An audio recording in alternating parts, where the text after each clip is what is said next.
Hello, everybody. It is May the 31st, the final day of May 2020. June is tomorrow. Prepare yourselves. Do you hear me in the background twice as much? You're going to love to know why, because this is a special show. First off, we're going to review Raw. We're going to review NXT and SmackDown. We're going to go over a really rambunctious milk carton. And also, today's a special day because, so NXT Takeover in Your House is coming up this Saturday. How do I put this? Predictions were not going so well for me last WWE event. I went a incredibly ridiculous 4-4 on Money in the Bank, and so I had to do 4 shots of tequila for missing 4 of those picks. And I said to myself, you know what? I need some help. Apparently, I can't do this on my own. I just can't. And so I thought I need to get someone on here who apparently knows a lot more about professional wrestling than I do, because she is the co-host of the Post-Raw Recap for Wrestleview.com, hosted alongside the effervescent husband of hers, who is the editor-in-chief of Wrestleview.com. That is Mike Tedesco, but the person that I'm going to have on here is Victoria Tedesco. Victoria, how are you? Hi everybody. I'm good. When you said it was the last day of May, I was like thinking to myself, I'm like, oh my gosh, it is. It felt like forever. Honestly, like this is ongoing. These months are never ending. Hey, do me a favor. Could you turn down your YouTube? Yes. Yeah. Is it on? Yes. On? Really? I think so. Is it? Or is it on mine? It was on mine. Professionalism. Okay. I was like, wait a minute, I had it on? What the heck? No, professionalism. Yeah, we're starting it off with a bang already. Victoria, so you and Mike, you guys had Monday off for Memorial Day weekend earlier this week. How did that feel, not having to talk about wrestling in front of everyone? You know what? It actually felt nice because, I mean, we missed the show, don't get me wrong, just like doing the post-Raw show. Yeah. But it just felt nice not having to watch Raw, like, if that makes sense. You know, oh, yeah. It was almost, you wish you could do a post-Raw show without actually having to watch Raw, but that won't work, obviously. So, clearly for obvious reasons. But it was nice just to get a break for a week, you know, especially during this time. Oh, sure. It's like, you know, when you have something to kind of look forward to, then you're almost like, oh yeah, great, like, you know, whatever, you get through it. But when there's nothing to really, when there's no change in anything, it's like, how do you possibly get through it? Right. So it was nice to just kind of like have our day at the beach and then just not have to think about anything else for the evening. Oh, nice. I want to say, even though I ended up recapping NXT for a Wrestleview and everything, and I have no problem recapping and everything. It's just the one luxury I guess that I have is I DVR all wrestling. And so I sit there and, okay, how do I want to consume this? Right. How often am I going to be pressing that fast forward button? Right, exactly. But man, oh yeah, first I got to take care of the pleasantries and everything, because this is a usual thing we do, and I know the natives are getting restless in the chat room. If you're in the chat room now, you say, wee! If you're not in the chat room, there's not a damn thing I can do about that. Where is everyone? Come on. I know you want to let me know that you're there because you are spoiled rotten. Where are you? Come on. I know you're there. I see Andrew. Yes, there is Andrew. I saw Ebony. I see Jamel. Wee! Who else is in there? I see Mashoon, Dogomania, and Queen Tori. Do you want to be known as Queen Tori? Sure. Oh, okay. You know what? At this point, Fine. Today, sure. CJ in the chat room. Whee! I see Gills. Who else is in there? Come on, everybody. Queen Victoria is on the show. You better damn well be in the chat room. There's something wrong with you. Michael Ryan in the chat room going, whee! Thank you for this break from the insanity. I completely agree, Michael. 100%. Yeah, Lewis in the chat room. Not hunk of man meat Lewis, but mediocre Lewis is in the chat room. Whee! No, he knows I'm joking. He knows I'm joking. Oh, I know. No, he knows I'm joking. Again, guys, thank you Thank you so much for allowing myself and Victoria into your ear holes and potentially your eyeballs for these couple of hours, maybe, just because it's been a really insane week for everyone's brain, for so many topics. I don't want to go over them all. And gosh, there was a point, I do want to say Friday night or Saturday night, I was just so mad at seeing everything. Turn off the cell phone, turn off the TV, sit outside, just take a breather, get away from everything. So, but again, thank you all so much for giving us the opportunity to try to give you some release or relief or something like that. Distraction, whatever you want to call it. Yeah, whatever you want to call this. That's what we are. So Andrew saying Doug and Victoria in our houses. Well, yeah, we kind of are. Now that we think about it, yeah. Let me see. Oh, okay. First, sources. Okay, sources for today. I am excited to show this one off because like when you were young and you would go CD shopping for music and you wanted to look for something new and you saw that CD cover or the name of a band or a name of CD and it just grabbed your attention, but you had no idea what the heck it was. So you just bought it. So that's what happened here. From Southern Range Brewery out of Monroe, North Carolina, which is about maybe 20 miles southeast of Charlotte. It's right along the South Carolina-North Carolina border. We are drinking Ice Cubes a Pimp. Whoa! It's called Ice Cubes a Pimp. This is a hazy IPA. I've got the descriptor right here. Oh my gosh. Okay, Ice Cubes a Pimp is back in cans and on tap. This hazy IPA was double dry hopped with Citra, Mosaic, and Falconer's Flight hops. Wow. Now, Citra hops and Mosaic hops are used very, very commonly in IPAs. Falconer's Flight hops is a proprietary blend from the Pacific Northwest. And so I want you to see here, this is the hue of the beer. It almost looks like I've been drinking a lot of Vit beers. And so Vit beer is very cloudy and creamy. This IPA is just as cloudy as one of them. Let me try this sucker real quick. Oh, that's hazy. That's hazy. But no, we're going to be doing okay. This is a 6.9 ABV, so we're not going to get incredibly wasted when Victoria starts picking the picks for NXT Takeover in your house that I hope won't get me wasted. By the way, I don't know.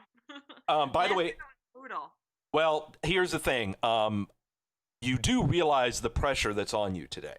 I know, and I gotta be honest with you, I'm a little nervous because the last time I was on your show and we did this, like, you got really annihilated because on my behalf, and it's like, I don't know if it's like the pressure or whatever, but it's like I don't make good picks, so I don't know. I feel very, very badly for you, for Deanna. I mean, like, I have to apologize to Deanna ahead of time. Just let her know that, like, it's the pressure. If anything goes wrong, it goes awry, it goes haywire, it's not me, it's the pressure that's doing this, okay? Okay. Let me see. The best way to put this, for those of you that don't understand the pressure that Victoria is in right now, and I'll kind of have to switch it over for everyone who may be listening to this for the first time, but here we go. Every podcast makes predictions on pay-per-views. Every one of them does it. And none of them get every one of them right. Okay. When they get a prediction wrong, it's like, oh, well, no big deal. No big deal. Pfft, we don't know. Yeah. But on this show, okay, I make predictions on this show. And if I'm incredibly confident in them, I will lock them, meaning I'm incredibly confident. If said lock prediction goes wrong, I have integrity. I take full blame for the choices that I make. Yeah. Okay. And hold my feet to the fire. And when we do that, if a locked pick goes wrong, I show it on the cam. We take a shot of the Luna Azul Blanco tequila. Now, there are 5 matches for this Saturday's NXT Takeover In Your House event. Yeah. All 5 of these matches that Victoria is predicting are locks. So, not only as maybe, I don't know what little integrity you have, Victoria, when it comes to predicting professional wrestling, but my liver is on the line with her picks. Victoria, the only question I have for you is, do you watch NXT? Do you know? Have you seen it? No, I do watch NXT. I do. Okay. Because Mike does recap, so I do watch. Okay. But, you know, again, when I am in pressure situations, it doesn't work in my favor. When it's kind of like low key, I can predict everything very, very close to where, like, the exact, like, winning matchup, finish. DQ, whatever. No DQ, run in. Yeah, I got it. But when you put something like this on top of me, I lose all. It sounds like you are a lot better just shooting a pull-up jumper rather than shooting a free throw. Absolutely. Yeah, okay. Free throw percentage stinks. Great. This is exactly what I wanted to hear. Okay. Okay. On the show today, I said we're going over SmackDown, which, yeah, we do have to say, of the 3 shows, Raw, NXT, SmackDown, I have got to say SmackDown, not exactly knocking it out of the park, but is a heck of a lot better than what I've been seeing on Raw and NXT for the past couple of weeks. It has been. It really has been. Yeah, so definitely talking SmackDown. Breaking news coming down the pipe that we're going to talk about that Mike just posted on the site while we were going on air, so that's why we were a little late. And then after that, predictions. Oh, yeah, and the milk carton. The milk, hello. Yeah, the milk carton. The Money in the Bank pay-per-view was 3 weeks ago. Who has not shown up since then? You're about to find out. But until then... I'm so excited. Oh, yes, that is the favorite part of the whole show. But first, let's talk about the show that I so brilliantly recapped last week. That's NXT. Woohoo! Whee! All right. Bring this up. How is this, everybody? Hello, everybody. Here we are. How you doing? There's everyone in the chat room going nuts. Victoria, please sandbag the picks. Michael Ryan wants Victoria to sandbag the picks. He wants me down in 5 shots. It very well might happen. I'm just saying. I am preparing, okay? I just know that whatever happens, I'm gonna have to eat a lot of food before. Just do it. I'm gonna have to prepare.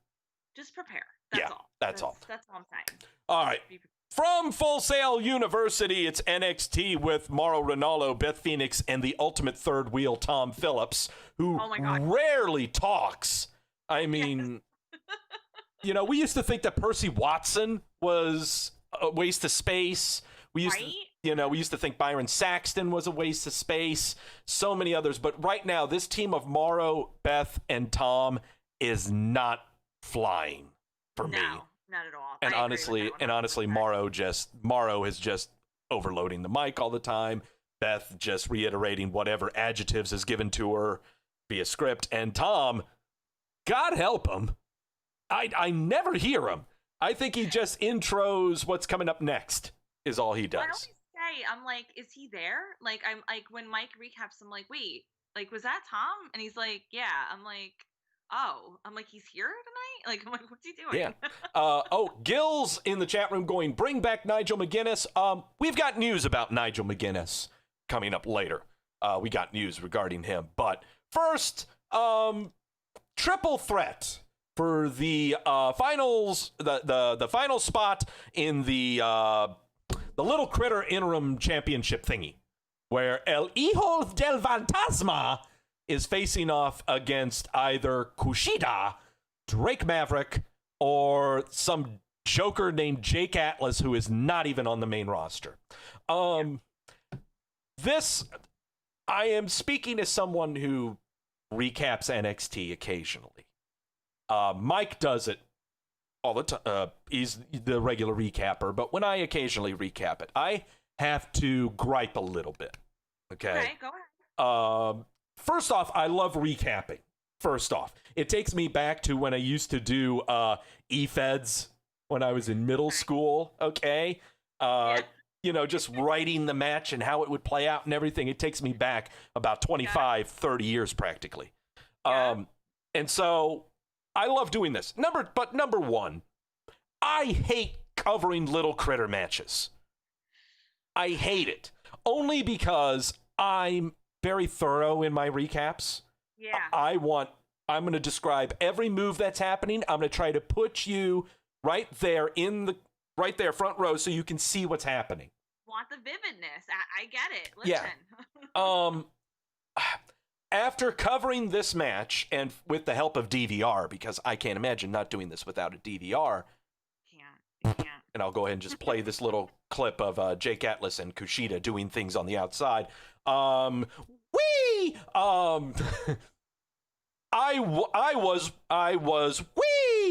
was 20 minutes behind on NXT. Covering this damn show. Yes, Jake Atlas going, yes, you go ahead and do your flippy dippy crap. But damn it, don't do that. Can you just do a normal one? Just don't do it from the second bolt of the just do it from the top. Don't make me type out the word middle. Just do it from the top. But no, he has to. All right, that's enough of that. He just has to. All right, that's enough of that. Pardon me. I had to get that out of the way. Yes, Andrew. Yes, everyone agreeing. I do need to have a button on my board for my sounds. Oh yeah. Oh gosh. What am I thinking? We've been here this whole time. It's been 20 to 25 minutes, and Victoria, I need a from you. There we go. There we go. Good? That's good. Is that good? That's good. Okay, good. Yeah, because they just remind me in there. Where's Victoria? Do a Victoria, Daniel said in the chat room. Okay. Gosh, lost my place. No, I didn't lose my place because in the match, Drake Maverick would end up getting the win. Through a little bit of controversy, where Kushida had Jake Atlas in the little hoverboard locky thingy. Jakey was tapping, but his shoulders were on the mat. The ref saw the shoulders, and Drake Maverick got the pin. Continuing a great underdog story, I think, because Drake Maverick was released from this company, I think, 5 weeks ago. Roughly, yeah. About 5-6 weeks ago. Yeah. Yeah. What are you? I don't know. I don't want to just say, Victoria, how do you feel about this? Because that's a really ambiguous question. But what do you make of this? Drake Maverick has been released for a month and a half. Yeah, I actually have a lot of thoughts about this. Yeah, go ahead. I almost feel like as if when he was first released, it was definitely very genuine. Like that post that he made on Twitter, I felt very sorry for him. Sure. Out of all the people that were released, it's not that I felt sorry for him the most per se, but I just felt like he had a lot more in store for him. And you could feel that when he was speaking. You just felt like he was so passionate and really, really just wanted to be successful in the company. Has shown glimpses of success and everything like that. Yeah. But I just found that I'm like, oh my, why? Like, why somebody like him who really is just very charismatic and could be utilized in, NXT main roster. You could really put him anywhere, Yeah. So for me, it was very upsetting, and I find now what they're doing is I feel like just from seeing that, like the fact that they incorporated that video into like now television, I feel like says a lot. Yeah. And I almost feel like at the end of this, even though he's technically released, like it's not really going to happen. Like they're going to find something for him to do now. And this is where like one of those stories where if you're really passionate about something, don't lose hope, because I feel like for him personally, he's going to be back in this company as like, regular as he was initially. I do, because he's just got too much drive to not be involved. So that's how I feel. And I hope I'm right, but then again, you never know with WWE. So you can't really like say either way, but I almost hope that like at the end of all this, it's like, no, like you're back, let's get something for you, and that's it. Let me see. I am trying hard not to be, even though I always end up being, the cynical asshole. But right, we all need that, Doug. Once in a while. I'm to slap reality into. Well, and I'm not a violent person either. But here's my thing. Before his release, when he was still hired by the company, for a good 2 to 3 weeks, or even before that, when he was part of the whole 24/7 title shenanigans. Okay, he was a pretty focal point of WWE's Twitter. Okay, he posted some hilarious videos of him and his wife with the 24/7 title. Anything involving the 24/7 title, he was a part of on Twitter. It seemed like he was way more engaging and way more charismatic on Twitter. So we go past the 24/7 title, and on Twitter, when the announcement of the Little Critter interim tournament thingy happened, he posted a couple of videos saying that he is determined, he's going to win this thing. Same bland white backdrop behind him. He sounded determined. He's ready to do this. And then comes the release. And then not but a handful of minutes after it was announced that he was released, he posts that tear-jerking video of saying that, I know I'm still in the tournament, but I'm still going to do my best. Cynical asshole in me coming up. Okay. I don't think he was released. Okay. I don't think he's ever been released. Got it. So your whole thought process is because of his Twitter fan base or whatever, right? His involvement in Twitter. Yes. The focal point of this tournament, right? And the timing wise, you're saying, because from the moment that the release was made and the video was created. Yes. I can't say I disagree with you. I want to believe in my story, but I can't say I disagree with you either. Because you bring up very good points when you do mention that. So like, that's not like I wouldn't completely throw off the table and say like, oh my gosh, no way. That's not possible. And if we're gonna go even further, travel bans took place 3 weeks before the releases of everyone with the WWE, causing Jordan Devlin, the cruiserweight champion, to stay overseas. Once this was instituted, the WWE goes, oh crap, well, how are we going to show this? We've built up this guy to be a champion. Well, we have to have this title on television somehow, and we got to have something for all of these performers to do. Right. What are we going to do? We're just not going to have these little guys doing stuff for no reason whatsoever. So, all right, so we got to have an interim tournament. Let's go ahead and do that. How are we going to push this tournament? Of course, put your Kushida and you got your, we just signed up this Phantasmo kid. We'll put him in there, whatever. And questions then would come up of like, okay, well, who else should we put in there? Well, let's throw Drake Maverick in there. We'll give him something to do. He's been hodgepodging around SmackDown, trying to see if he could get a match against Daniel Bryan and not really doing much. And so they put him into the tournament, and he does his best to promote his insertion into the tournament. Let's look at the people that were involved in this Little Critter tournament Don't even have Drake Maverick in your mind. Let's say they had someone else. Let's say they had some other guy, Cedric Alexander. Throwing a name out there. Let's say Cedric Alexander instead. Like, yeah. Kind of like replacement. Okay. Yeah. Say it's Cedric Alexander instead.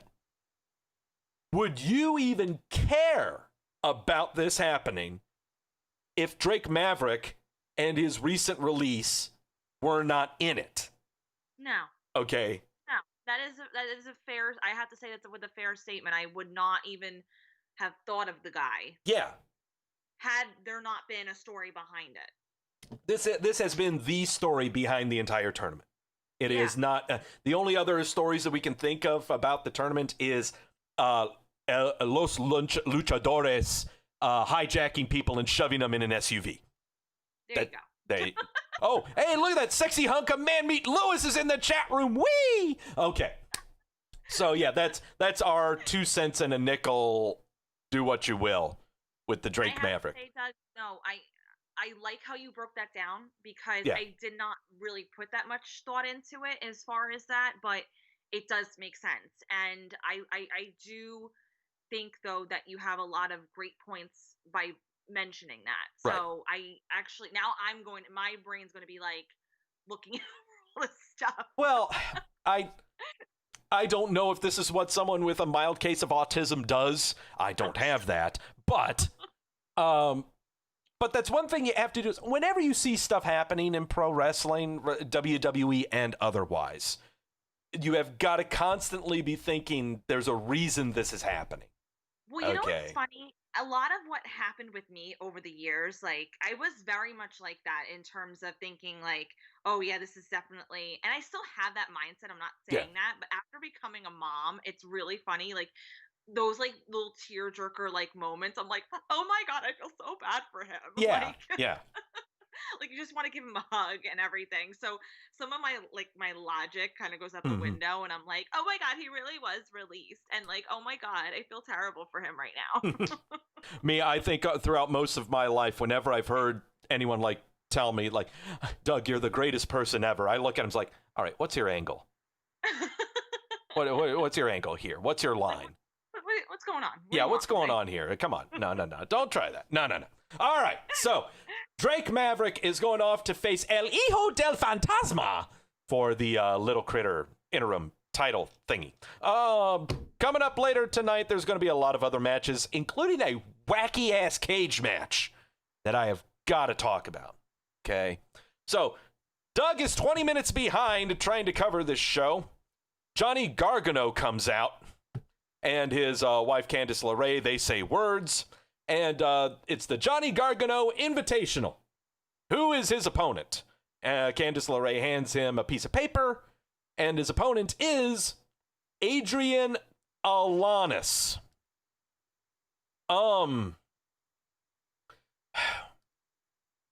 This is a recurring theme in the WWE. It happens again in the same night. So, Adrian Alanis. Sure, Johnny Gargano would squash the little guy. Soon after this match, Mia Yim and Keith Lee would show up on the Titantron making fun of the Garganos and the LeRaes. So, yeah, there's that. And Tegan Knox played a pizza delivery girl who apparently had the keys to their apartment. Yeah. Just watch it. I'm not going to go. Why not? Yeah, why not? Okay. Marcel Bartel and Fabian Eichner are gloating that they have the tag team titles of the NXT Persuasion, so there you go. Hey, who am I to judge them? Shotzi Blackheart with her tiny-ass tank going down to the ring to face Raquel Gonzalez with Dakota Kai in tow because Raquel could not afford a tank, so she got Dakota instead. There we are, coming down to the ring. Dakota has interfered in the match and has now commandeered the tank. I so wanted her to drive away with this thing, but instead she got out of it and was just tearing it apart. No, it's either that or you spray graffiti on the thing. Come on. I would have preferred the driving away. Let's be real. Another thing kind of struck me with this. Shotzi Blackheart has been coming out in this tiny tank now for maybe the past month and a half, 2 months, something like that. Yeah. And it's kind of, I'm just trying to remember other performers in WWE's past where all that you knew of them was an accessory that they had, like Coco Beware and his bird.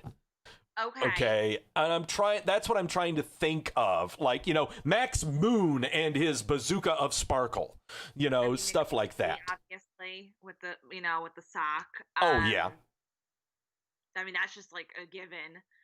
Yeah, I'm trying to think of other ones, like as of like, I guess not so recent per se, but like any time. I mean, it's throughout their history. There have been performers who have been known more for their accessories than their talent or whatever they are. Right. Like that, CJ bringing Jack Swagger and Zeb Coulter. Zeb Coulter was Jack Swagger's accessory. Eric Rowan and the critter in the cage, Al Snow and Head, says CJ. Yeah, bring them on. Everywhere, okay? And so Shotzi Blackheart is just another one of them. Yeah. So don't expect a whole lot to happen until she turns heel and flips the tank. Absolutely. Yeah. I mean, kind of sads me, though. I wanted to see Dakota Kai flip that thing over. That's all. Oh, we got to bring them up all kinds of stuff here. Jamel, Adam Rose and the Rosebuds. CJ. Oh my gosh. Yeah, Shelton Benjamin and his mama. Gills, the Mexicools and their lawnmowers. Yes. You guys have got it. It. Good. Everyone's coming in with great stuff here. Yep, that's how you do it. All right. Anyway, Raquel Gonzalez would win this match after Candice LeRae would come in and interfere as well. Tegan Knox interfered. All kinds of stuff. Raquel won. Who cares? Steve Blackman and the kendo stick. Yes, Jamel. Yes. All right. We have a tag team match of the Vagina Persuasion of Rhea Ripley and Io Shirai facing off against Charlotte Flair and a partner of her choice. Who does she choose but Chelsea Green with Robert Stone in tow? Chelsea tried to have words and Rhea would say no. Let me see. How do I put this? I'm trying not to be too mean. I have a question about Chelsea Green. Okay, I'll try to have answers about Chelsea Green. Like gossipy question, just okay. She's still with Zack Ryder, right? Yes, she and Zack Ryder are married. Yes. And I don't know, with everything going on, like, do you find that their relationship is okay? Like, I don't know. I find it would make me so upset in some facet just to know, like, okay. Like, they're doing, not that I'm not saying I'm not like this, right? But I'm saying other people just to look at them and say, like, they're still with the company. They're still they're pulling a lot, to make sure that she's doing well and have, building her up. I mean, she's been with them for a while now. She has been, I believe, with them in developmental for a good 2 or 3 years. Yeah. Like, we're looking at third year. She was in Tough Enough, even, like, a while back. Like, she was a replacement when the other person, when I forget who at the time, like, yeah. I don't know, injured themselves or whatever, she came in, or then she got injured again. I don't know. But I don't know. I just, like, to me, I just feel like there's got to be some strain in the relationship. Just somehow. I think there's more of a strain between Rusev and Lana than there is. I would say that. Yeah. No, but I would definitely agree with you on that one. Yeah. I don't know. I just feel like because she's getting a lot of, like, pushes lately with and there is a lot of focus on her. There is. Yes. And it's just, with him, with Zack Ryder, it's always been, I mean, as of late, it's always been like, let me see. First off, I don't think there's anything Zack Ryder is not sitting there going like, oh God, my wife has a job and I don't. Zack can't do it anymore. No. Okay. His body has taken its bumps. I believe he's 40. He should be in his 40s, I believe. So I'm not 100% sure. He should be near 40. Okay. He is sitting there right now playing with action figures, talking about action figures, and nursing some wounds and knee surgeries and going, you know what? I'm good. I'm good. Okay. But when it comes, thoughts about that, just because I always feel like there's some sort of there's got to be a little bit of like animosity. Like I don't know, maybe not though. Well, not that. Maybe a hint of good, thick, awkward air when they get together to have dinner. You know, you can't. Can you imagine them sitting together for dinner?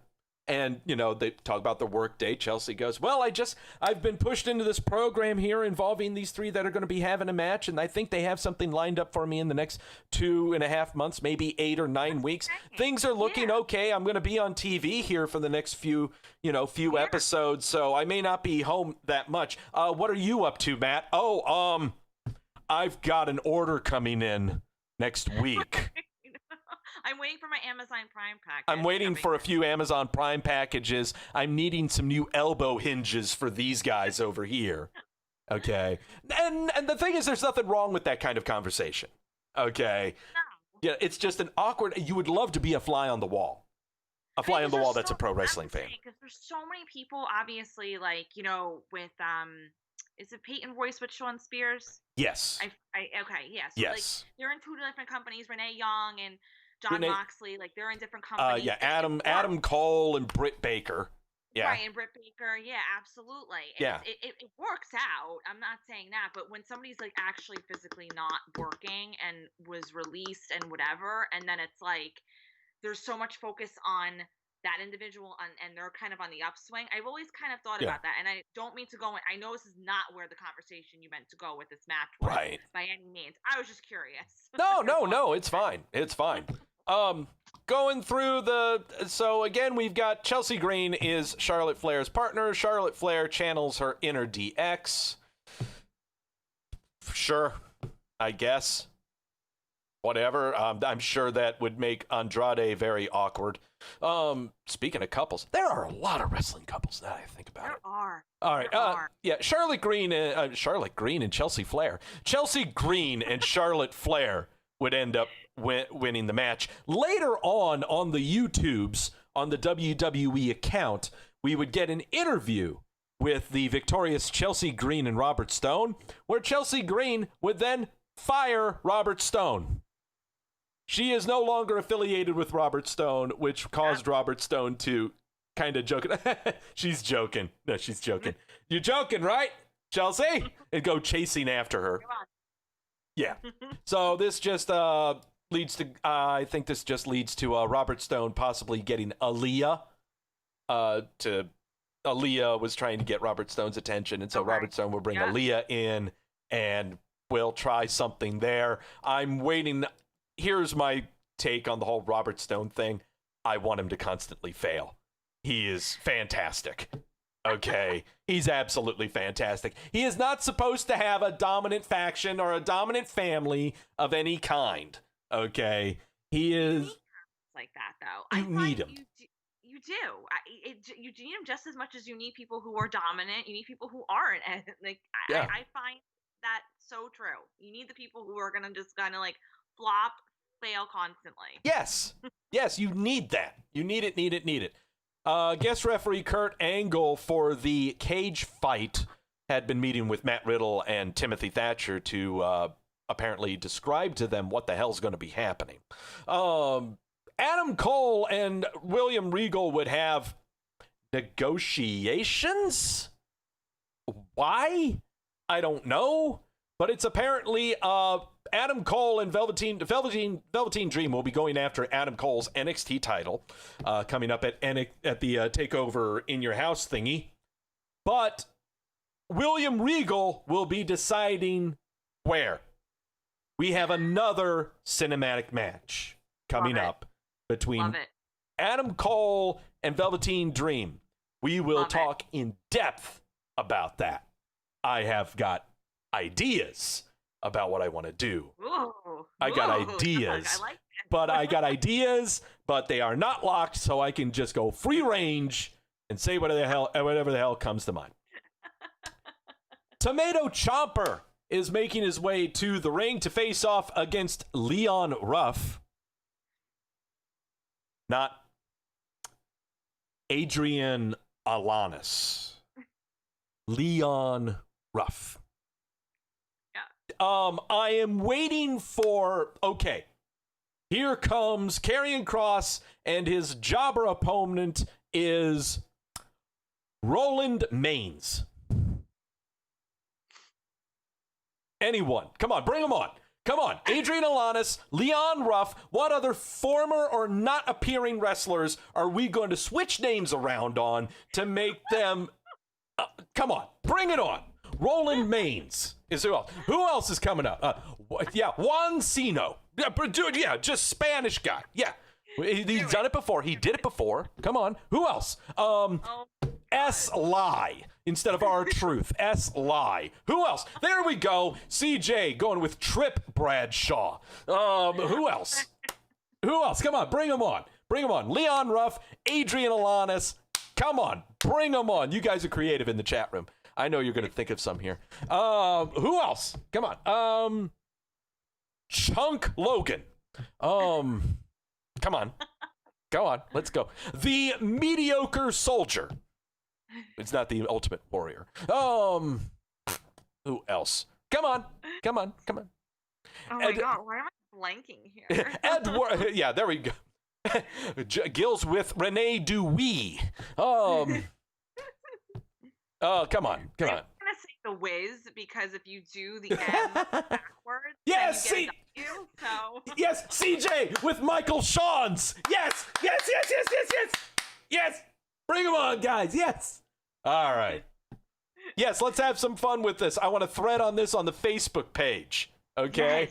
Yes, please. All right. I had to get that out of my system. Tomato Chomper. Sorry. Tomato Chomper would destroy Leon Ruff. During the match, little Miss Scarlet would be on the outside with her dyed silver hair and not the flowing blonde locks. Yep. Very interesting. And then there's the eyes of Karrion Kross. Mike loves them, by the way. He does. He really does.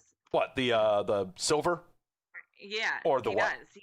He likes their whole. He likes the both of them together. He thinks it's really unique. Okay, I'm like, I'm not sold yet. I got to be honest with you. I think it's like cool, but like, I don't know. I'm glad I got you. Yeah, because I've got to bring this up. Jama in the chat room going, wee! Let's see. I am not a fan of the entrance. I am just not a fan. I'm not crazy about it either. It's so funny. Like we were watching, he goes, "Look how cool this is." And at first I was expecting, I'm like, okay, it's gonna be awesome because generally, like, Mike and I, for the most part, do have the same opinions on things, but this, I'm like, I go, didn't really do anything for me. I was watching it, and first off, the lip syncing by Scarlett was throwing me off. That was the one thing Mike did not like. He's like, I don't like the lip syncing. The lip syncing. He was a fan of. But the biggest thing that, don't get me wrong, when Cross gets into the ring and he's like, and the fog and everything, it's like he's rising up from hell. I'm menacing.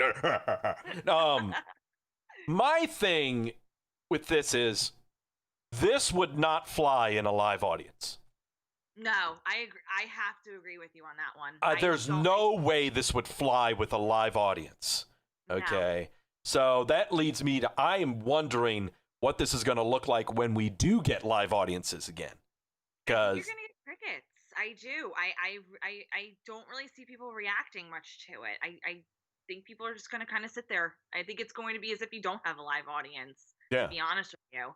I don't think you're going to like go, whoa, oh my God. Right. It's just not, I don't know. It's just not flying with me. No, me neither. Yeah. So take that, Mike. Yeah, really, Mike. Jeez. God. Got such horrible taste. All right, so time for this cage fight thingy.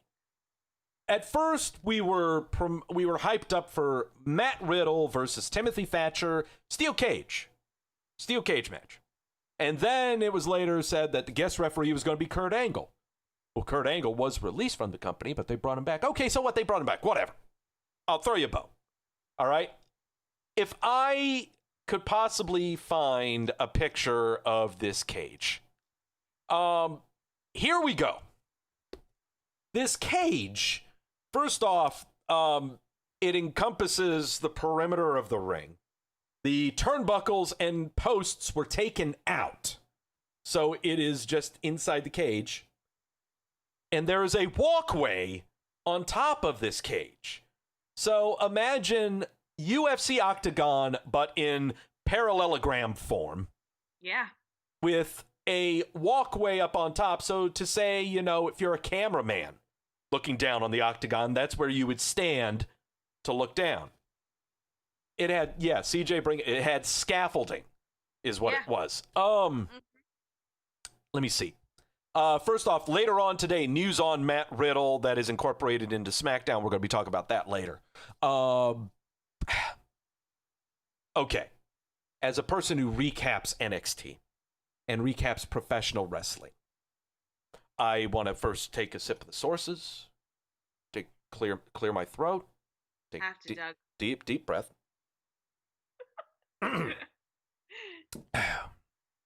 Fuck this match. Fuck everything about it. Okay? Look, I get it. You love combat sports. I totally understand it. Okay? You love UFC. You love it that they're going to have their own goddamn island. I totally get it. You love Conor McGregor. You love the Bork Laser. You love the Matt Riddell. You love all that shit. I totally get it. We brought in Ronda Rousey. We brought in Shayna Baszler. Totally get it. Okay? You love the UFC. Totally get it. Fuck this match. Okay? Seriously. All right? If I wanted to see this kind of stuff, I would watch that kind of stuff from the people that do that kind of stuff. Okay? Come on. I love this rant right now. I love it. I can't.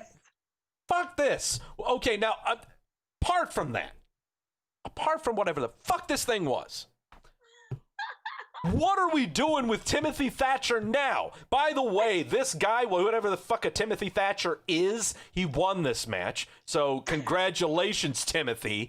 You are now in NXT and you've got this look going for you after you won a faux UFC match. Good for you. What the hell are they going to do with this cat now? Okay? And what's more is I wouldn't want to work with him anyway. Regardless of what kind of talent I was, okay? Whether I'm low, mid, or upper, whether I'm comedic, badass heel, whatever Karrion Kross is supposed to be, or whatever the hell a tomato chomper is. I don't want to work with this guy. He doesn't know how to do a damn thing in the ring. He's too stuck on Ring of Honor. He does catch crap. Oh, what? They kept saying the word catch. What the hell does this catch wrestling mean? You catch a baseball. You don't catch wrestling. What is... I'm done. All right, I'm done. That's it. All right, enough of that. You're going to hate me, though. All right, go ahead. I'm not going to hate you. We all have opinions. There's no hating anymore with opinions. No, after your rant with that, I don't see, you know what's funny? I don't mind stuff like that though. Like I don't particularly mind when they do something, I guess, similar to another like sport, like combat sport. I find that they're at least trying to kind of like reinvent certain stuff and do things and have their own twist on it. So for me, it didn't like anger me. Oh. Nearly as much. I found it to be like, I'm not going to say the greatest thing in the world and, you know, whatever, but it was kind of like, I'm like, okay, you're trying. Like, I don't know. It was more for me like something refreshing and thinking about something else and looking at it and the structure and looking at it a little bit differently. So it wasn't completely for me like, okay. Don't get me wrong on the structure. I don't mind the structure. I have got no problem with the structure. I got a problem with what this match was. Okay. I see what you're saying, but I found it to be like, I'm like, okay. To me, it kind of all blends together when you, and it's still in the works. Let's just put it that way. Sure. Do you know what I'm saying? Like, it's more or less like, okay, we tried it out. Like, and now it's like going back to the drawing board and saying to yourself, like, what can we do to improve upon? Because definitely room for improvement. There's no doubt about it. Yes. I mean, look, I understand that, you know, I should, Doug, don't shit on it the entire time. It's only the first time you've seen it. You know, give it a chance to breathe, give it a chance to permeate in the air. But you know what? They said the same thing about smallpox. That's what happens, okay? No, you need to kill it while you can, all right? I am not going to make any COVID comparisons, but I just did. Who said that about smallpox, though, Doug? Really? Who said it? I don't know, but I'm sure it as hell is someone that looks like Timothy Thatcher, okay? Again with this Timothy. Well, that's what he's going by. He ain't Tim. It's Timothy Thatcher, okay? Timothy. This guy looks about as much like a Timothy as I look like Butch, okay? I'm telling you, now you have me on a mission. I'm going to go with somebody who's actively pro smallpox. Yes. Well, I mean, this made me angry. Like, here I am reminiscing writing for eFeds, okay? Here I am reminiscing about writing for eFeds. I'm watching professional wrestling, as I always have been for the past 35 years. And then this harkened me back to the Brawl for All. Okay? Oh, God. That's how, I mean... You're angry right now. I feel the anger. I'm feel it. Trying hard. And I'm very concerned. Are you okay? I'll be okay. You'll be okay. Everything will be fine. Everything will be fine. What did everyone think of the show? 85% gave NXT a thumbs up. What did everyone think about now Wednesday Night War? 152 votes. 50-50.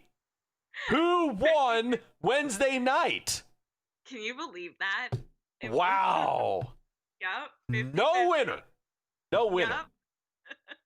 Yep. Daniel saying in the chat room, when Doug gets angry, we all hide. Yeah, you know, I mean, when Hunter would go on his rants, everyone would just laugh. No, I'm genuinely...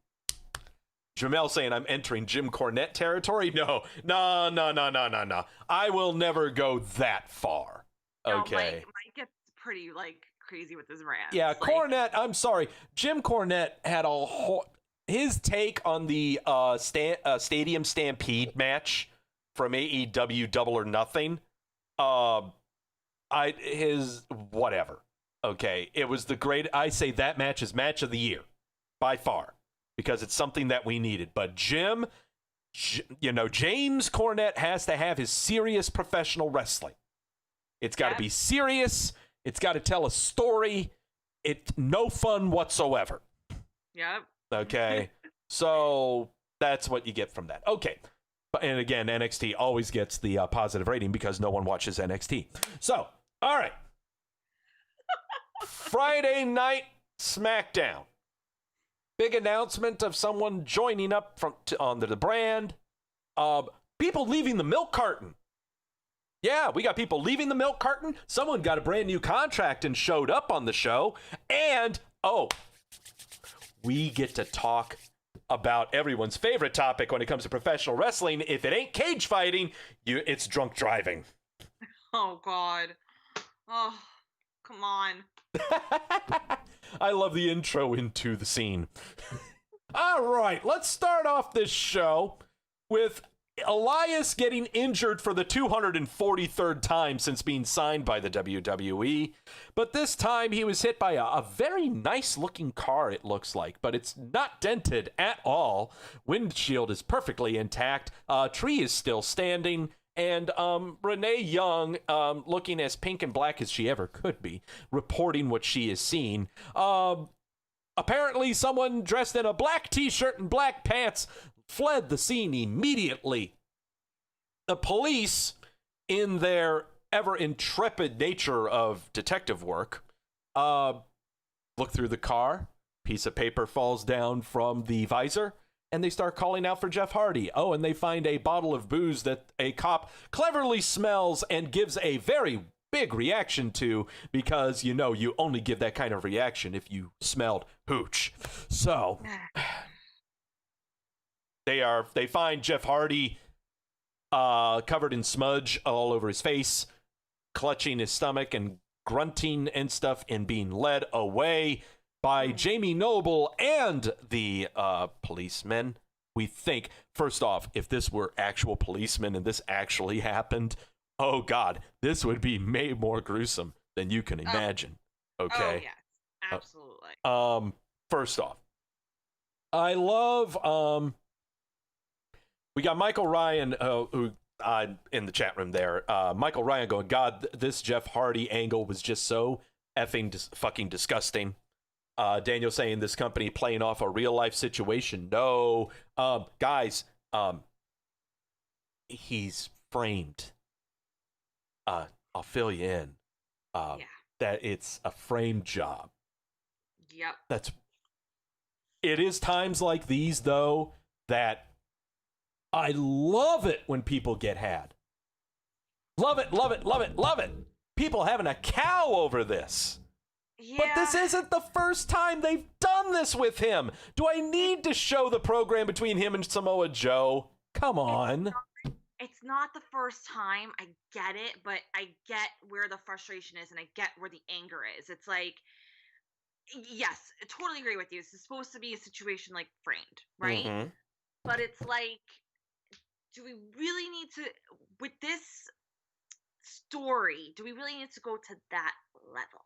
Is what I'm saying. Does it really need to, like, it's kind of sensitive times right now, and it's a sensitive subject. I'm not saying you shouldn't address sensitive subjects, but it's like, do we really need to, like, do this? I don't know. Not necessarily. No, not I necessarily. I personally think, like, again, I think it's going to be some sort of, like, framing and, you know, whatever, but it's like, there could have been something else. Not sure what, but there could have been something else that you could have done to kind of, like, incorporate some sort of tragedy, so to speak, and then, like, you know, have the same outcome. Again, I'm not really sure what specifically, but it's like, why? Why? I think for me, it's, again, this is not the first time that we have seen them do angles and stories involving Jeff Hardy and any kind of substance. This is not the first time, first off. Okay. Definitely not. But the one thing is, all of the other tries that they've had to that angle, they've done the tried and true of all of them. Okay. They've always had the person call him out on what he has, and then they air the underdog story of how he's battled back from it, or they try to do something that happens backstage and they find stuff in his bag and then he's carted away, or, you know, you name it, they've done it. This is the one thing they haven't done, and it's probably the last thing that they can do when it comes to focusing on the addictions and the trials and tribulations of Jeff Hardy. I can't imagine what else they can really do at this point with it. I mean, then again, it's WWE. They can really find nothing out of something. Yeah. Something out of nothing. But it's like, I don't know. For me, like, not my cup of tea at all. And I have to agree with some people. It was kind of disgusting in my opinion. I don't know. Just because to me, it's like, I don't even want to be thinking about stuff like that, even if it is like a frame or whatever. Mm-hmm. I don't need it in my life. I'd rather be focusing on, like, other stuff. I really am not. I expended all of my energy into Timothy Thatcher, so I'm, like, spent right now, because I would be way more animated about this right now, but I just don't have it in me. You don't have it. You that's it. You've let out all your Everyone knows the history of my opinions about Jeff Hardy. Yeah. Okay. Beyond wrestling ring. Okay. Mm-hmm. Beyond the atrocities that he's pulled in TNA. Yep. Beyond the stuff that he pulled in his first release with the WWE. Yep. Everyone knows my opinions of him. Yes. When it comes to this storyline, I totally understand. Yeah, it's a frame job, and yeah, they're blah, blah, blah, blah, blah. This guy was arrested 12 miles from my home for drunk driving. Okay? Everyone else across this nation will not have that reaction. And that's fine. Okay? Enjoy the wrestling show and everything. It's just those handful of people like us that have seen it happen right here and read it in the newspapers, I'm not having it. Okay? Yeah. I'm not having it. No, so I know. just give me the Jeff Hardy Sheamus match, have Jeff Hardy go over, and then we'll be past this. That's all I need. Yeah, that's all you need. Yeah, and then I need Elias coming out and beating the hell out of Sheamus, and then we have Jeff Hardy doing absolutely nothing until his contract runs out. So, well, I mean, that's what's going to happen. Because right now, that's what's happening right now is because Matt Hardy, no longer with the WWE, signed up with AEW, wrote out his entire contract. So what you have to bear in mind is that time that Matt Hardy left the WWE, okay, that would have been the same time Jeff Hardy would have left the WWE. Yeah. But because of Jeff Hardy's rehabilitation from knee surgery, that is tacking on another 9 months to his contract. Absolutely. So we're looking at another 7 to 7.5 months. It looks like maybe 6. 6 or 7 months more of Jeff Hardy. It looks like he will not be with the company past the end of the year. No, definitely not. And true to WWE's form, if you are a type of person where you're in contract with them and they really actually don't want you there necessarily, they're going to expose you for whatever and your past and will be involved, and they're going to basically like do anything they can to kind of embarrass you a little bit. So right. So 6 more months of putting up with Jeff Hardy, underdog, fighting his addiction stories. Yeah. Cry me a freaking river because it's filled up a lake. All right. Let's see. Because of this, Elias and Jeff Hardy were supposed to be in the Intercontinental Championship tournament. But now that there's a frame job and Elias is on a gurney, what's happening? So we got all the people in the back making comments and saying that, AJ Styles wants a free ride. Daniel Bryan does not because he's an idiot and he's a man of integrity. Baron Corbin wants in. Sheamus wants to have a match. Shorty G is back there. And Jey Uso is back there. Okay. Shorty G and Jey Uso off the milk carton. Shorty G, we haven't seen him since he was trying to convince Apollo Crews that he needed help in his matches against Sheamus, where it didn't really matter because Apollo Crews is now the United States champion on Raw, and Sheamus is framing people for drunk driving. And Jey Uso, we haven't seen him since April the 17th, something like that, where he was in a triple threat match for the SmackDown Tag Team titles against your boy, The Miz, and Big E. Yeah. So there you go. Off the milk carton. There we go. We are going to have a... favorite. Off the milk carton, Battle Royale is going to be happening involving all of these people and a returning Drew Gulak who just signed a brand new contract. There you go. So yeah, everyone's coming back. There's everyone in this Battle Royale thingy. Karen Borbin, Sheamus, Drew Gulak, Dolph Ziggler, Cesaro, Shinsuke Nakamura, Shorty G, Jey Uso, Lince Dorado, and Grand Metalik. Your winner of the Battle Royale thingy would be Sheamus. See, there he is. Arms outstretched. That's the only reason you can tell that he won is because only a winner would pose like that. Yes. That's my recap of that match. Oh, and just in cue, there was a Battle Royale in the crib, and guess who won? Yeah, bring her in. Bring her in. It's okay. It's the Princess of Wrestleview.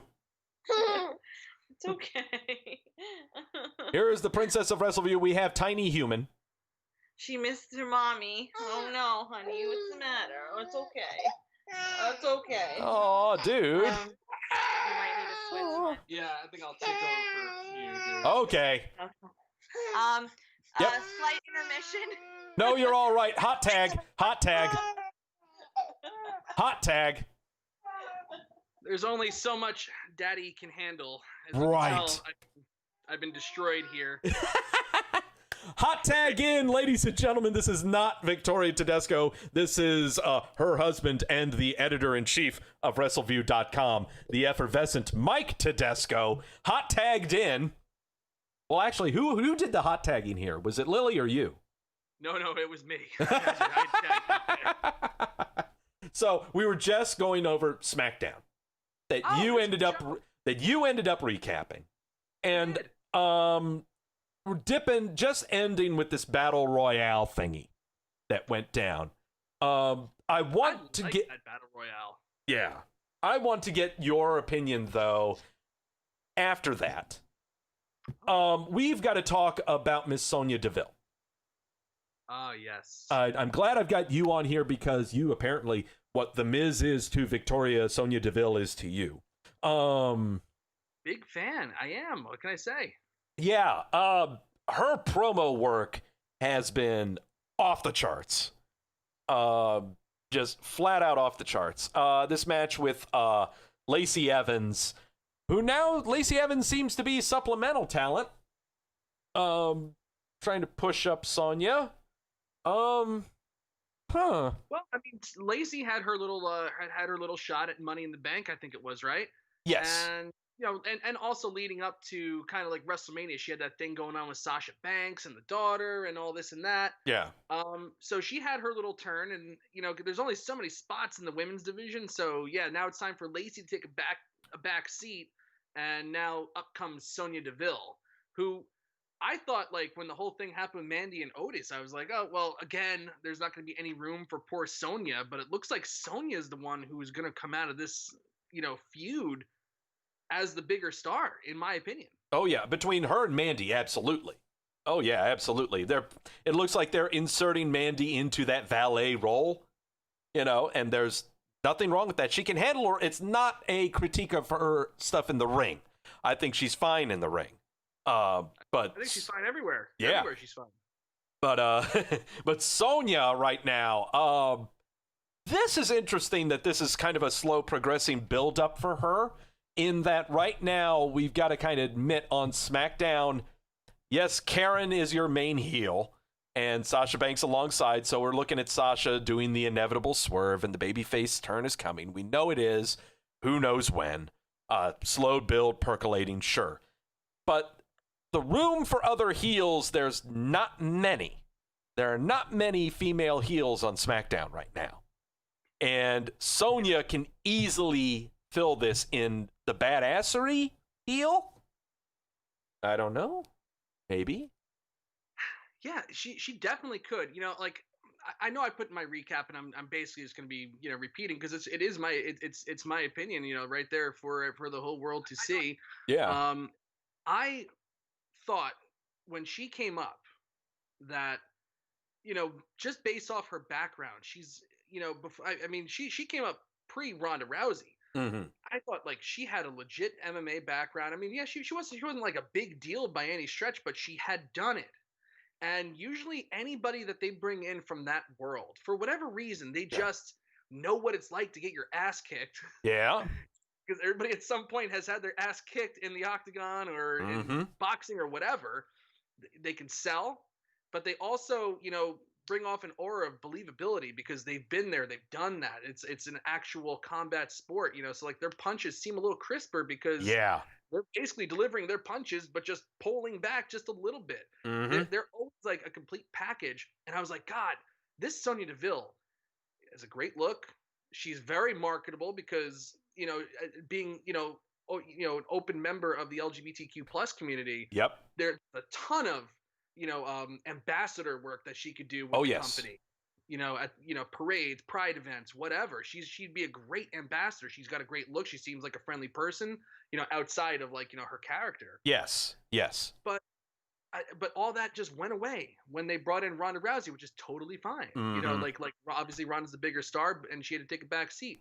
Well, Ronda's gone and we're kind of removed from that a little bit. So here she is and she's doing exactly what I thought she would do. She's succeeding wildly. I think she's actually in a way, you're going to think I'm crazy here, she might be better than Shayna Baszler is doing right now. In the spot that she is in, yes.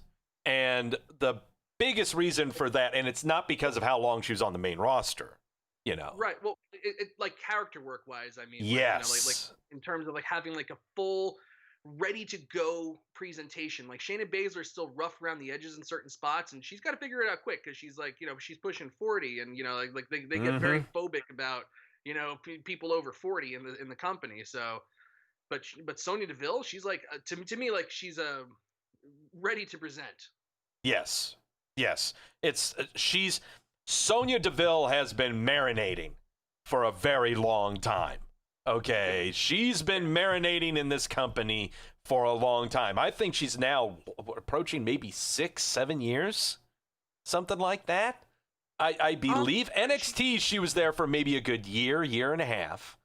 She's about 5 years because she was on that Tough Enough. And right. The only reason I remember it's 5 years is because that Tough Enough was happening right around the time I was getting married. Right. So we're married 5 years in July. So she's been doing stuff with them for about 5 years. Okay. So 5 years for her and 3 for Shayna. That's time in the business. She's doing great. Oh yeah, she gets it.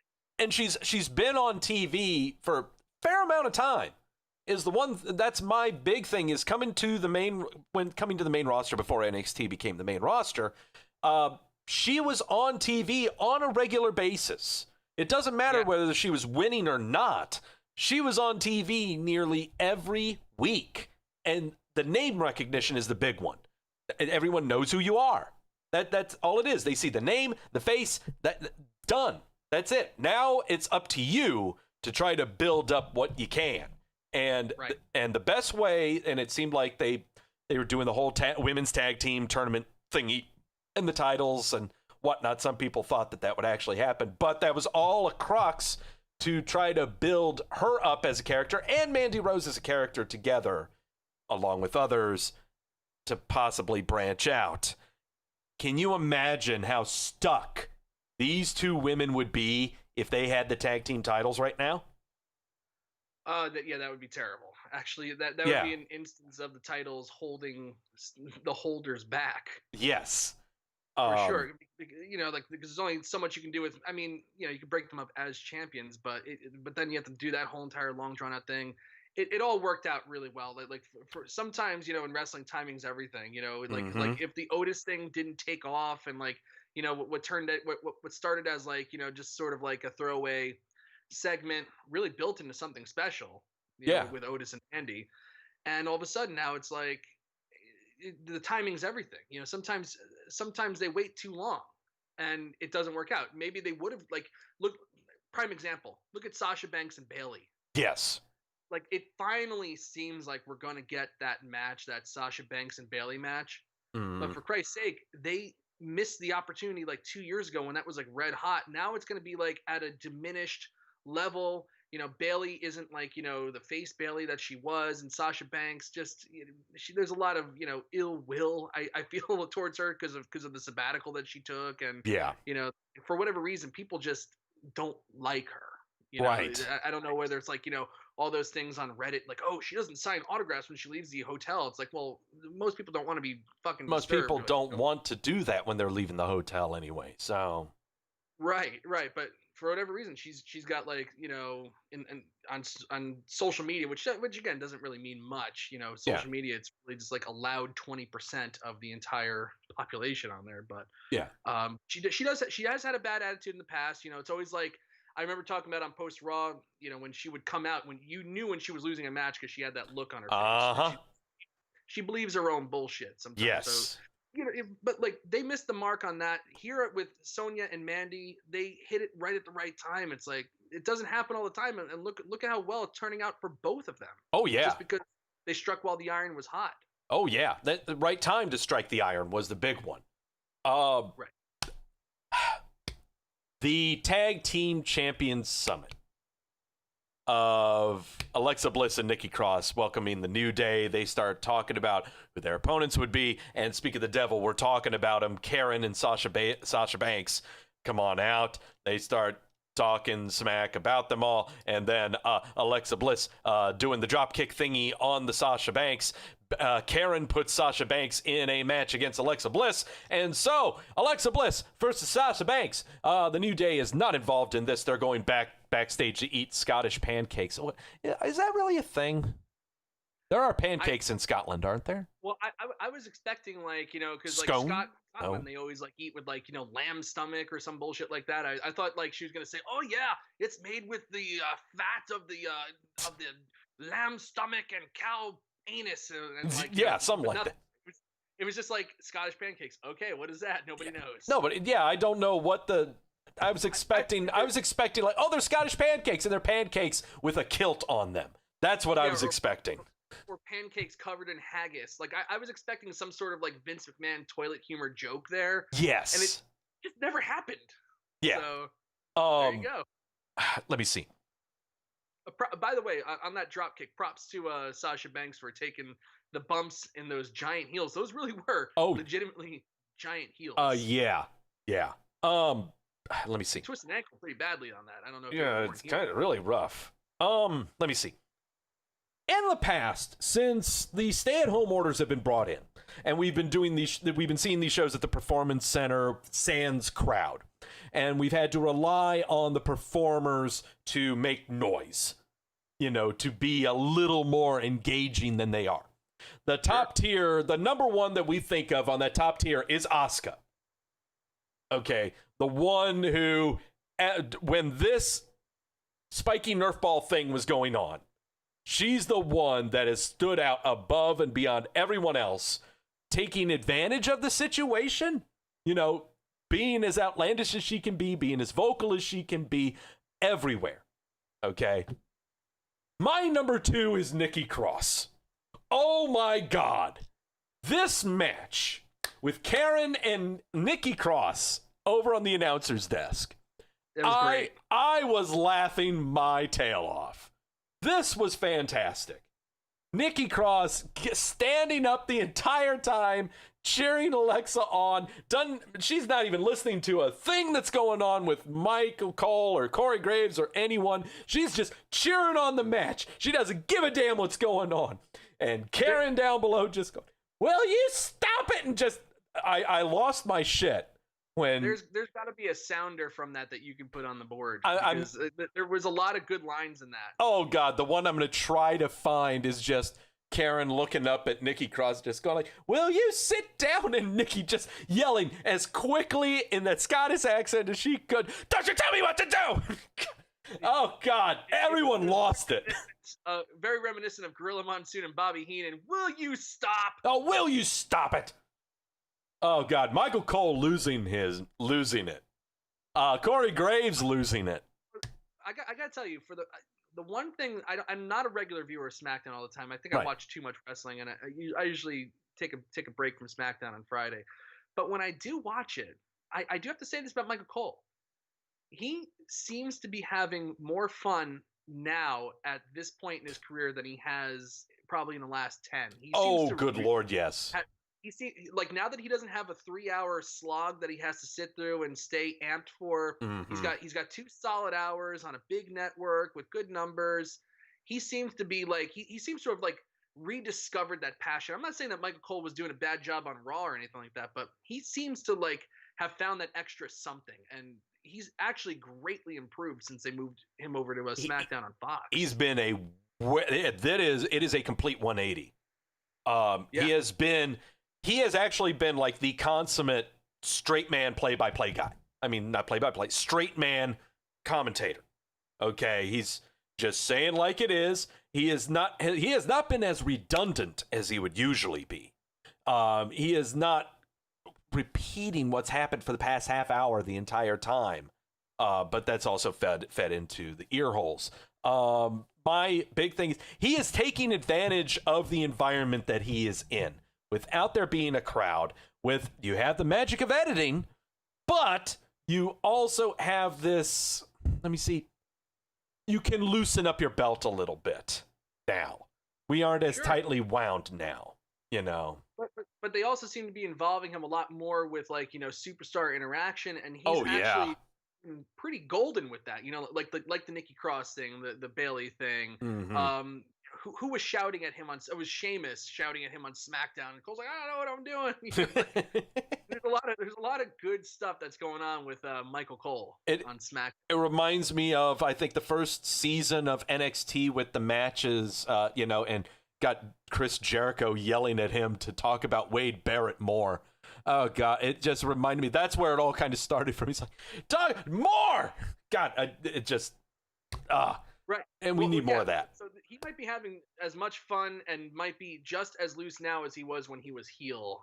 So it's like it's been a few years. So I'm happy to see it because it makes listening a lot easier. Because sometimes like when you watch these shows and the show's not good, and then you're like, the commentary is so bad too. It's like you're just nothing tactile, like none of your senses are really being pleased. Well, it's not even as much listening. It's just even watching. It's gotten to the point now. I'm trying to remember. I think it was that Sheamus match with Jeff Hardy or someone, to where they're going over to the announcer's table and they're doing stuff, and Michael Cole has just got his arm rested against the barricade, just leaning up against it with a look on his face of like, oh God, not this shit again. It's that kind of stuff. Nikki Cross patting him on the head. He's a treasure. It's stuff like that, that just gets me rolling. Love it. Yeah, even like that first SmackDown that they did at the Performance Center, like when all this first went down and he was with, he had Triple H with him. Like, yeah, he's been great. He's been an asset to the show during this time, and you need that, like that's kind of why, like, even though I know Jerry Lawler got booted from Raw, like, he was great on Raw, especially during this pandemic, because like Jerry Lawler can deliver like those like one-liners, maybe not the ramen noodle moonsault thing, but right. But again, that's just like, different guy, different generation, it's what's okay back then isn't okay now. But he would at least like deliver some lines that you were just like, you would hear it and you're just like, oh my God, that's so ridiculous, it's funny, like you need guys like that on commentary.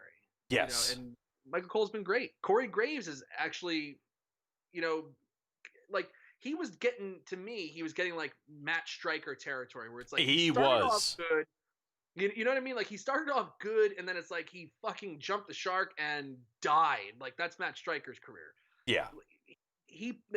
They pulled him back, he pulled himself back, whatever it was. He's been way better. Not as obnoxious as he had been on Raw. On commentary. On Raw. Oh yeah. For me, it's the best Corey Graves really ever got was when he had Byron Saxton with him. Just because I just love those entertaining interactions.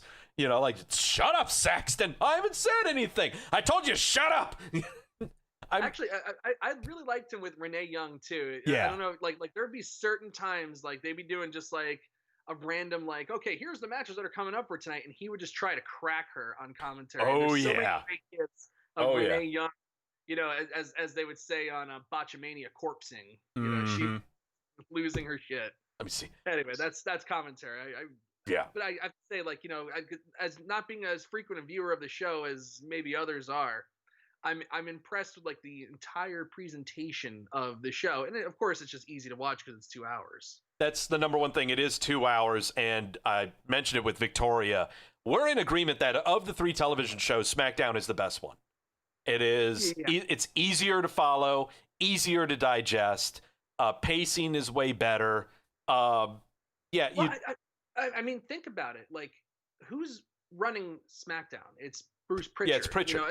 I'm not giving all the credit to Bruce by no means. There's a lot that goes into it, including the talent. Just being pretty damn good. They have a great roster on SmackDown.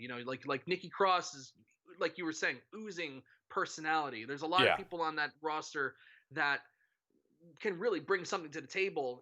In impromptu moments. But like these storylines, they're kind of easy to follow. They're a little risque, like the Jeff Hardy thing. I wasn't sure if I was going to like it. And by the end of it, you kind of knew where it was going. Yeah. And it was like, it kind of felt like watching wrestling like 20 years ago, where it's like, okay, there's like a shocking angle to kick off the show.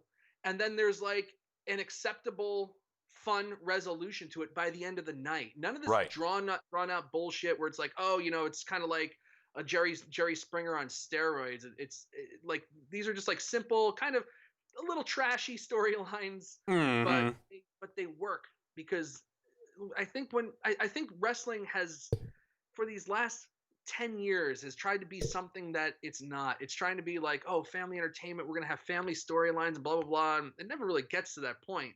And instead, they just kind of like make these long, convoluted storylines. And I'm very pleased to see that they're kind of getting back to, why do people like wrestling in the first place? It's not for the sport, because it's not a sport. It's a performance. And yes, oh, Mike, it's not, don't you dare say it's fake. I know it's not fake, okay?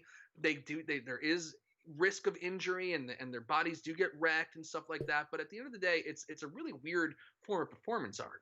But people tune in kind of for the trashiness of it sometimes. Oh, yeah. And I think they got to stop running from that and kind of embrace it. And they're doing it on SmackDown. Brucey, Brother Love is bringing my love of wrestling back a little bit here. My big thing is with, let me see, SmackDown, again, number one, it's the 2-hour show. It's easier to digest. There's nothing too far-fetched on it. There are some things, suspend your disbelief. Well, there's a lot more that happens on there that I can than on other shows. And I'm glad that SmackDown is staying to what it wants to be, and that's a professional wrestling show, because I don't want to rant again about what the hell Timothy Thatcher and Matt Riddle did on Wednesday, because I watch professional wrestling. I want to watch professional wrestling, and that's what SmackDown is. SmackDown is professional wrestling. I don't know what the hell that was on NXT, but that was not professional wrestling. I don't know what's going on Raw, and I know a lot of it is just talk. There's no wrestling. There's no stuff happening, okay? So SmackDown, if you're wanting just good bite-sized morsels of everything from wrestling to promo work to cinematic monologues, it's right there for you. Okay? Yeah. It's not overindulged in one or the other or whatever the hell Matt Riddle and Timothy Thatcher were doing. Exactly. It's not just like made for like a niche audience anymore. It actually is kind of like, like they're easy to follow storylines, and it's made for like a general audience rather than like the wrestling fan. Hence why it's on Fox. Exactly. I'm gonna make the hot tag to Victoria back all right. here. That's good. Yes. But I'm really happy. I accomplished a lot here. We got a Michael Cole appreciation thread going on right now in the chat. We talked a lot of good stuff. I talked about Brucey P. You're gonna have to do the tag. Something to wrestle with. Well, I know Victoria wants to be on for the milk carton, so yeah. She'll be here for the milk carton, and I know I'm gonna have to tag in again, so this won't be the last time you see me. But fun chat. This is a good show, Doug. And since we got kind of robbed at Money in the Bank, I'm glad that we got to do this. And I will see you, of course, next week. Yes. Or 2 weeks from now for whatever that damn the backlash. I'll see you in a little bit. Yeah, you got it. While he's going, I refill the sources. Can you get my Hold hat? on, let me tag in. There we go. There you go. Go get your hat. Okay, go get my hat, please. I got to refill. You're good. I'm refilling the sources of Ice Cube's a pimp. I'm happy about this. Okay, so Mikey and I, we were just leaving off from we were talking about Michael Cole being really good. We just left talking about Alexa Bliss versus Sasha Banks with Alexa Bliss and Sasha Banks with Karen and Nikki Cross at the commentary. Ow! Yeah. That hurt. I'm sorry. I was professing my love for Nikki. Oh, not you. Mike just threw my hat on my face. Oh, I saw that. When it's my nose. Ow. I was professing my love for Nikki Cross. Dear God, if you have not seen this match. Oh, God. Carrying on. Cesaro with Shinsuke Nakamura in tow versus Shorty G. Why are we having this match? I don't know, but it's to confirm to us that Shorty G is a thing. We've done this before. We have done this before. I don't know. I don't know, but why Shorty G? Why? Like, I'm still trying to get over that name. To be honest with you, I don't. Whatever. Whatever. Shinsuke Nakamura smiling for no reason. Who cares? cares? Bye. I am going to leave this shot of Otis front in a thong right here. Just going to leave this right here. You all can stare at this. I'm not touching a thing. Okay. Does this have audio? No, it does not. Mandy and Otis, don't change. Don't change a thing. No, My never ever get rid of this, please. dear Lord.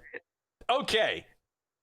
I am so I've been digging. shipping this forever. I have been shipping that ever since the whole thing started. I've been wanting this, and I am loving every second of it. Every second of it. This started all the way back in December. And I loved it ever since. This has been the one program I know everyone in the chat has been paying attention to ever since it started. Okay, this is why SmackDown is the number one show. Right here. But it's not just from, the battle that Otis had to make to win over Mandy's heart, and the betrayal of friendships between Mandy and Sonya to prevent Mandy from having her heart taken by Otis, and Sonya incorporating the services of Dolph Ziggler to try to get that from happening. But now we are in phase 471 of this story. What's going on right now, for one, I love whenever I see someone making Mandy's, biting their inner knuckle. I love that.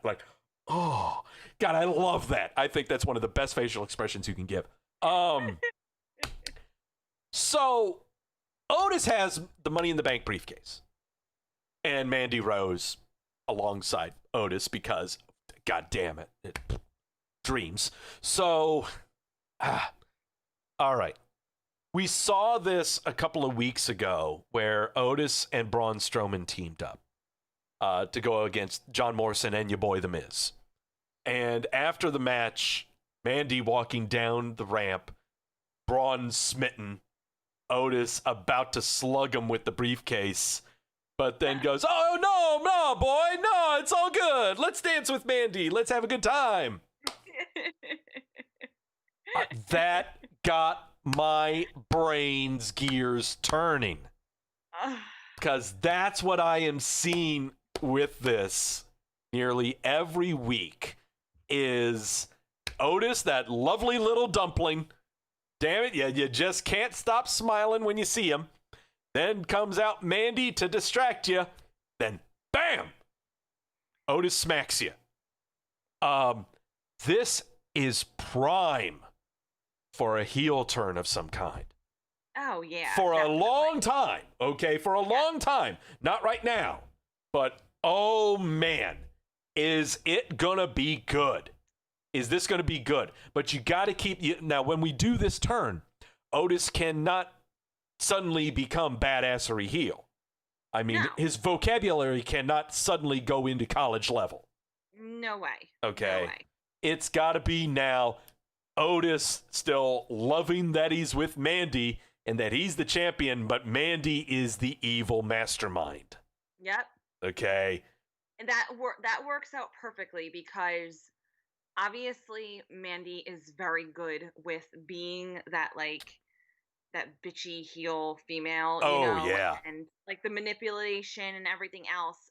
And she's kind of she'll be the vocal of what he needs, what he needs to be she's the one whispering in his ear, yeah, you can do it, Otis, do this, do that.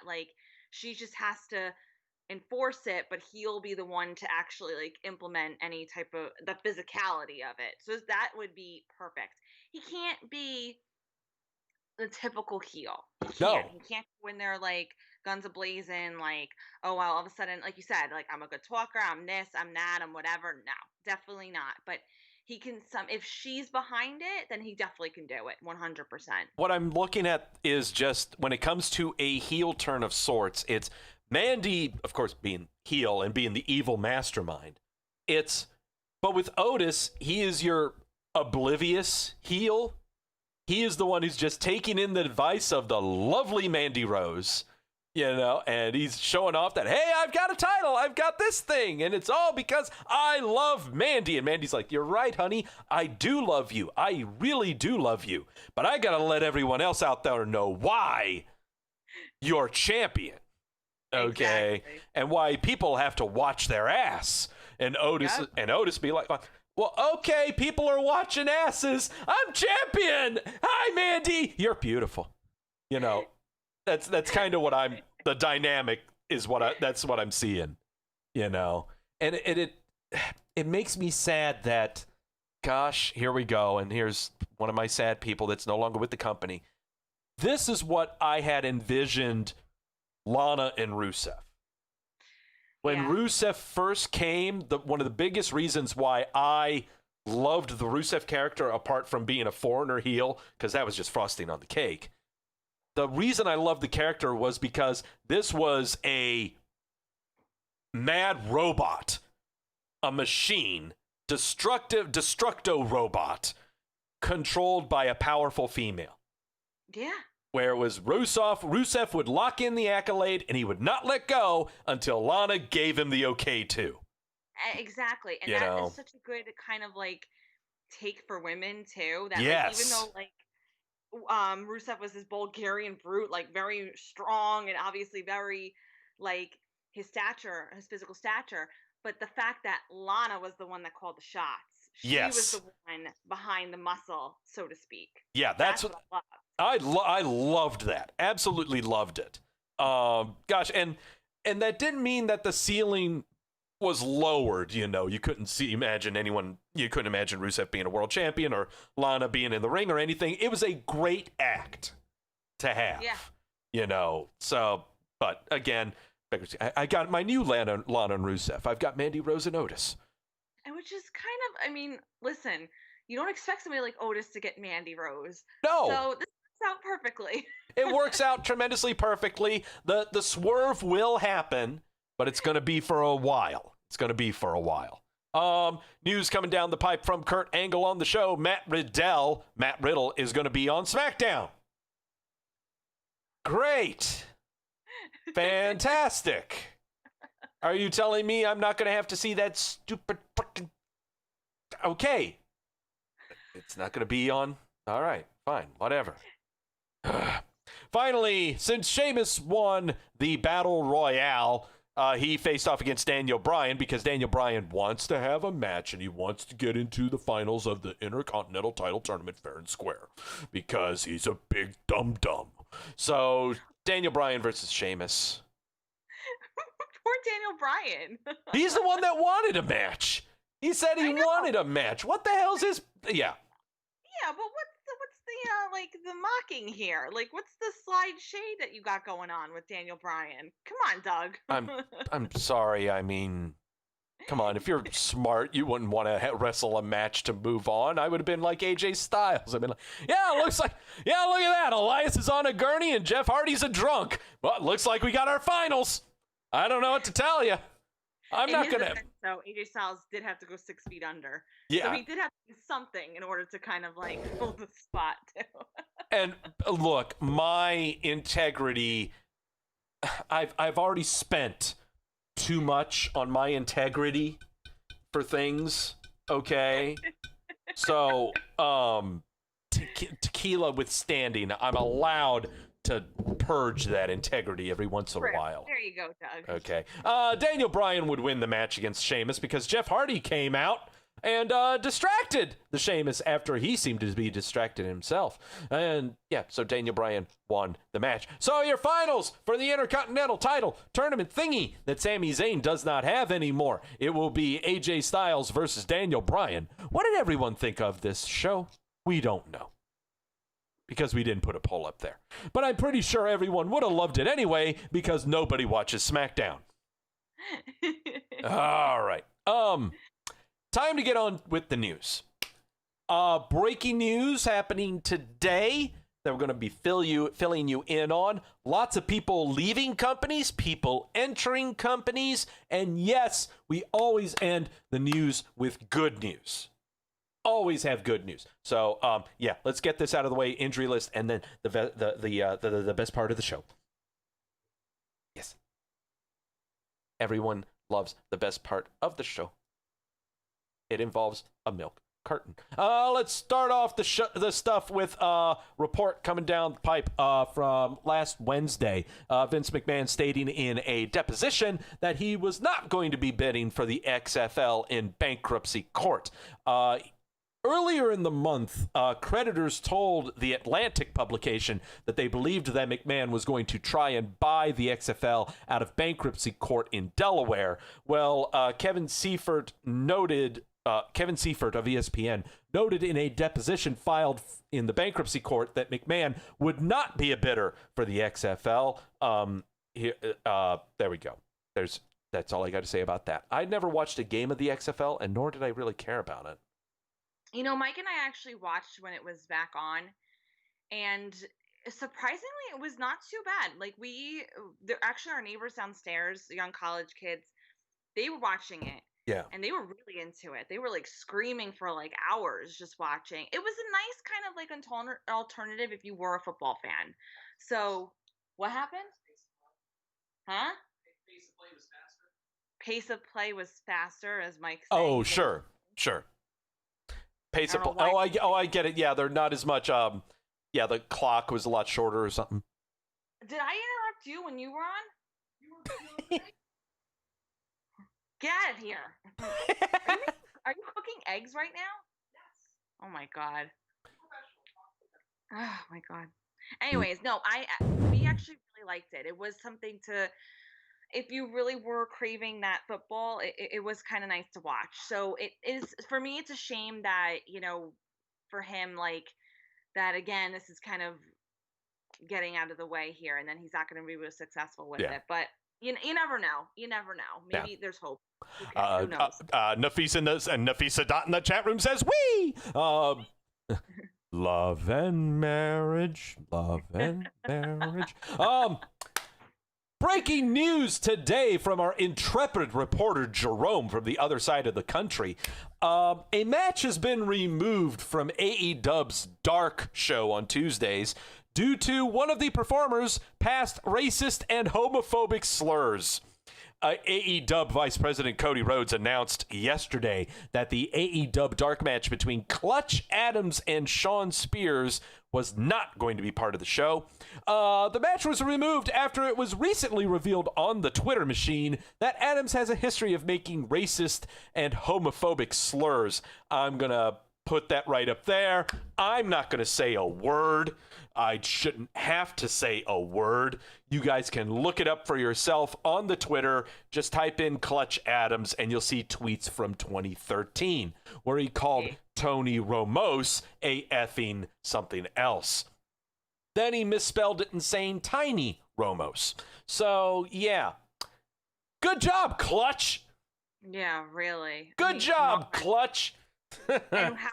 And really kind of how ironic during this awful time in this country right now. So it's really just like, wow. So, yeah, on that note, we are not going to be seeing Lars Sullivan for a very long time, even if he is healthy. Breaking news also, you were asking, hey, I miss Nigel McGuinness on NXT. Well, he was part of the furloughs given out by the WWE in the past month. It was first reported by F4W Online. McGuinness was part of the furloughs that were made for cost effectiveness in the face of the spiking Nerf ball pandemic in April. Yes, furloughed, which means he may return back. Definitely he will return back. I'd absolutely see that happening once we figure out what the hell's going on. Yeah. Go ahead and put it that way. Samoa Joe is reportedly permanently replacing Jerry the King Lawler on commentary, even though he hasn't been cleared from concussion protocol yet. This is according to F4W Online and Dark Overlord Dave Meltzer. So, yes, he is permanently replacing Jerry the King Lawler because Jerry the King Lawler is not commentating. He is not there. So, Joe is replacing him. But he's not the permanent replacement. He hasn't been cleared from concussion protocol. Now,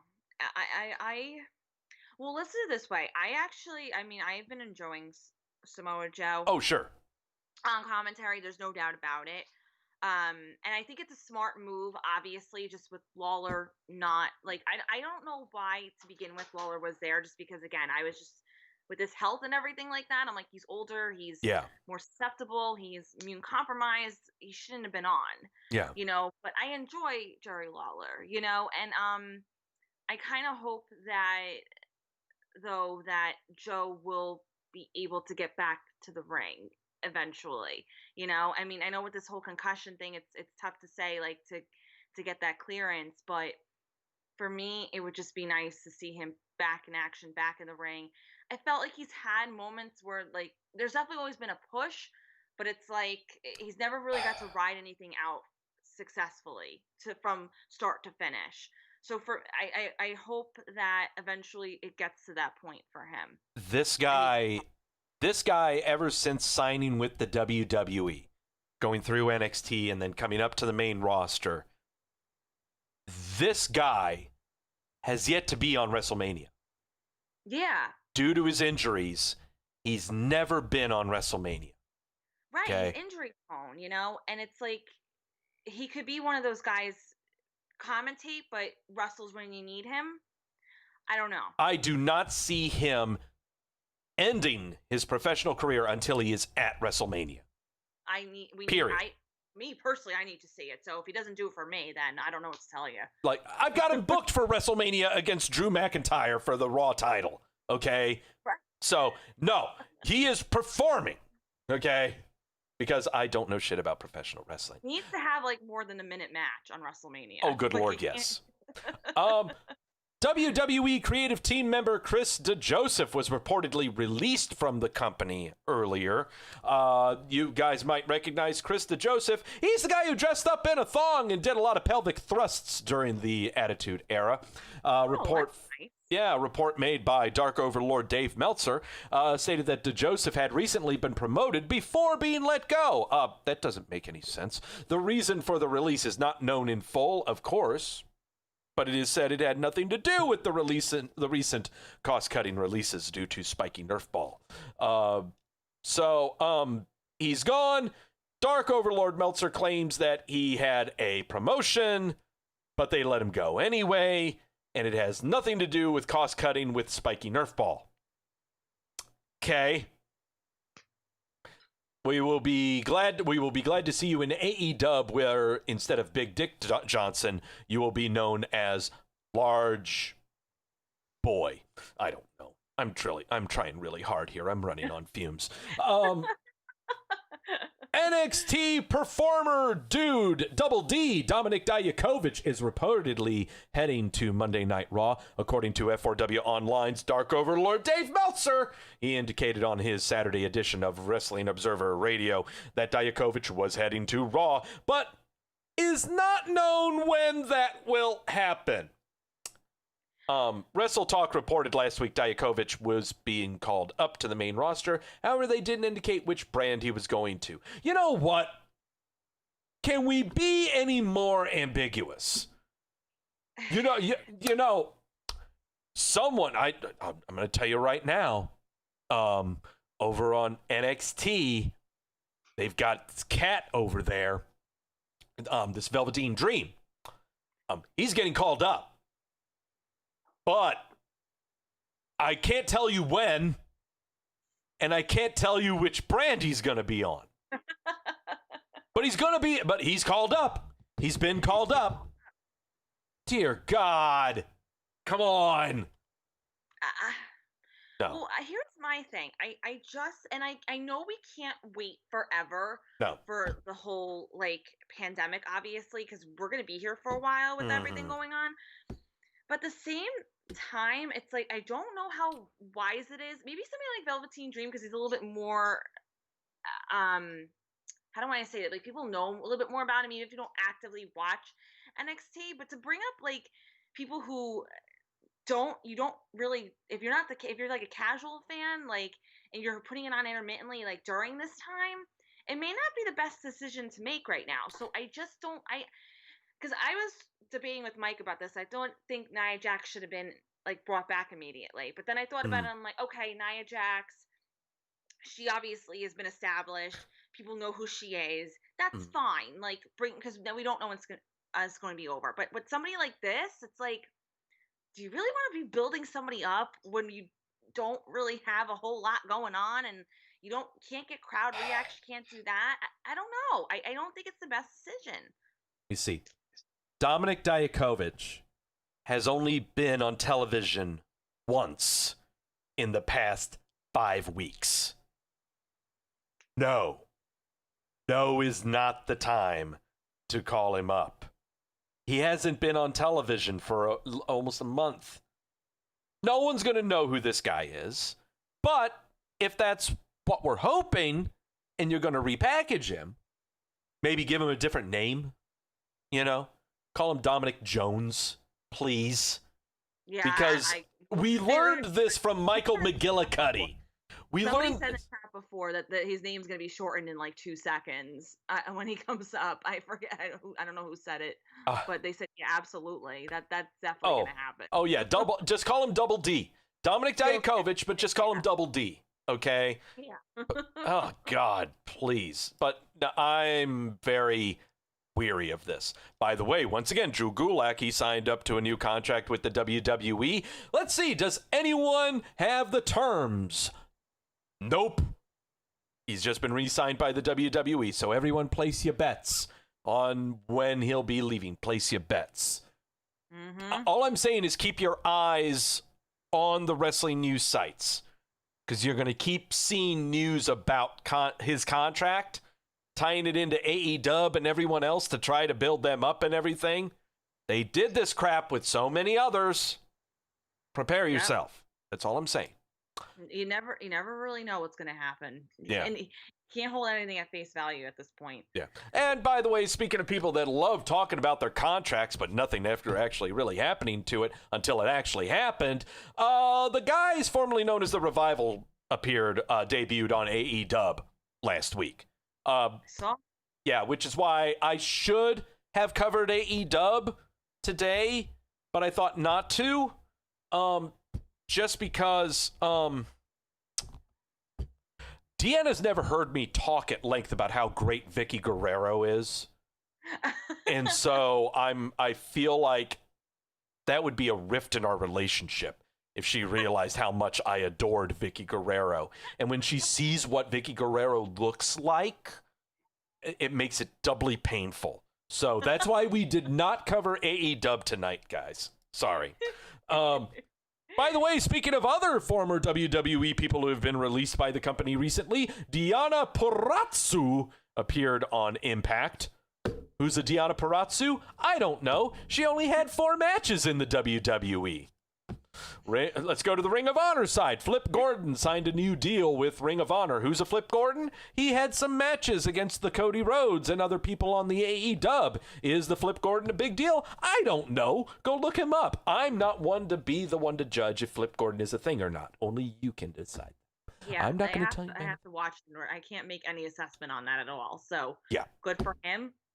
That's good news. And speaking of good news, we always ended on good news. No, Titus O'Neil did not educate another community in Florida. Instead, Bray Wyatt and his wife JoJo Offerman welcomed their second child into the world, Hyrie Von Rotunda. Vaughn is the middle name, not part of the last name. So, oh my God, so sweet. He's just a tiny human that's going to evolve into something great. Say, JoJo is very good at hiding her pregnancies. Oh, yeah. So this will answer the question of what is about to be coming up later on in the show. I'm just putting it at that. Just leaving it at that, because that's going to answer some questions. Injury list. For now, Razar has a torn bicep. He will not be showing up until the SummerSlam times. Becky Lynch has got a tiny human inside her tum-tum. She will not be back until WrestleMania times. Lars Sullivan has a severely torn up knee. It's been worked on, but now racism has found its way back into our country. So who knows when we're going to see him ever again. Xavier, we don't ever need to see him again. He can go bye-bye. I don't know. Xavier Woods and Ember Moon are both recovering from torn Achilles tendon. surgeries. They should be back for SummerSlam times. Jimmy Uso, reparative surgery on his knee. He won't be back until Survivor Series times. Boa, torn rotator cuff and labrum. He won't be back until SummerSlam times. Who is he, Doug? Look him up. He's the male Chinese guy for NXT. Fandango, dislocated elbow. He was supposed to be back before WrestleMania times, but instead, he has not shown up on TV because he's working on Season 3 of Southpaw Regional Wrestling.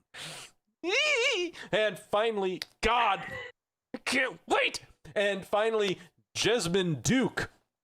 Jessamine Duke, when she is not inside the crowd of Raw and SmackDown television tapings, she is recovering from reparative surgery on both of her elbows. She will be back for SummerSlam times. So, those are the people that are hurt.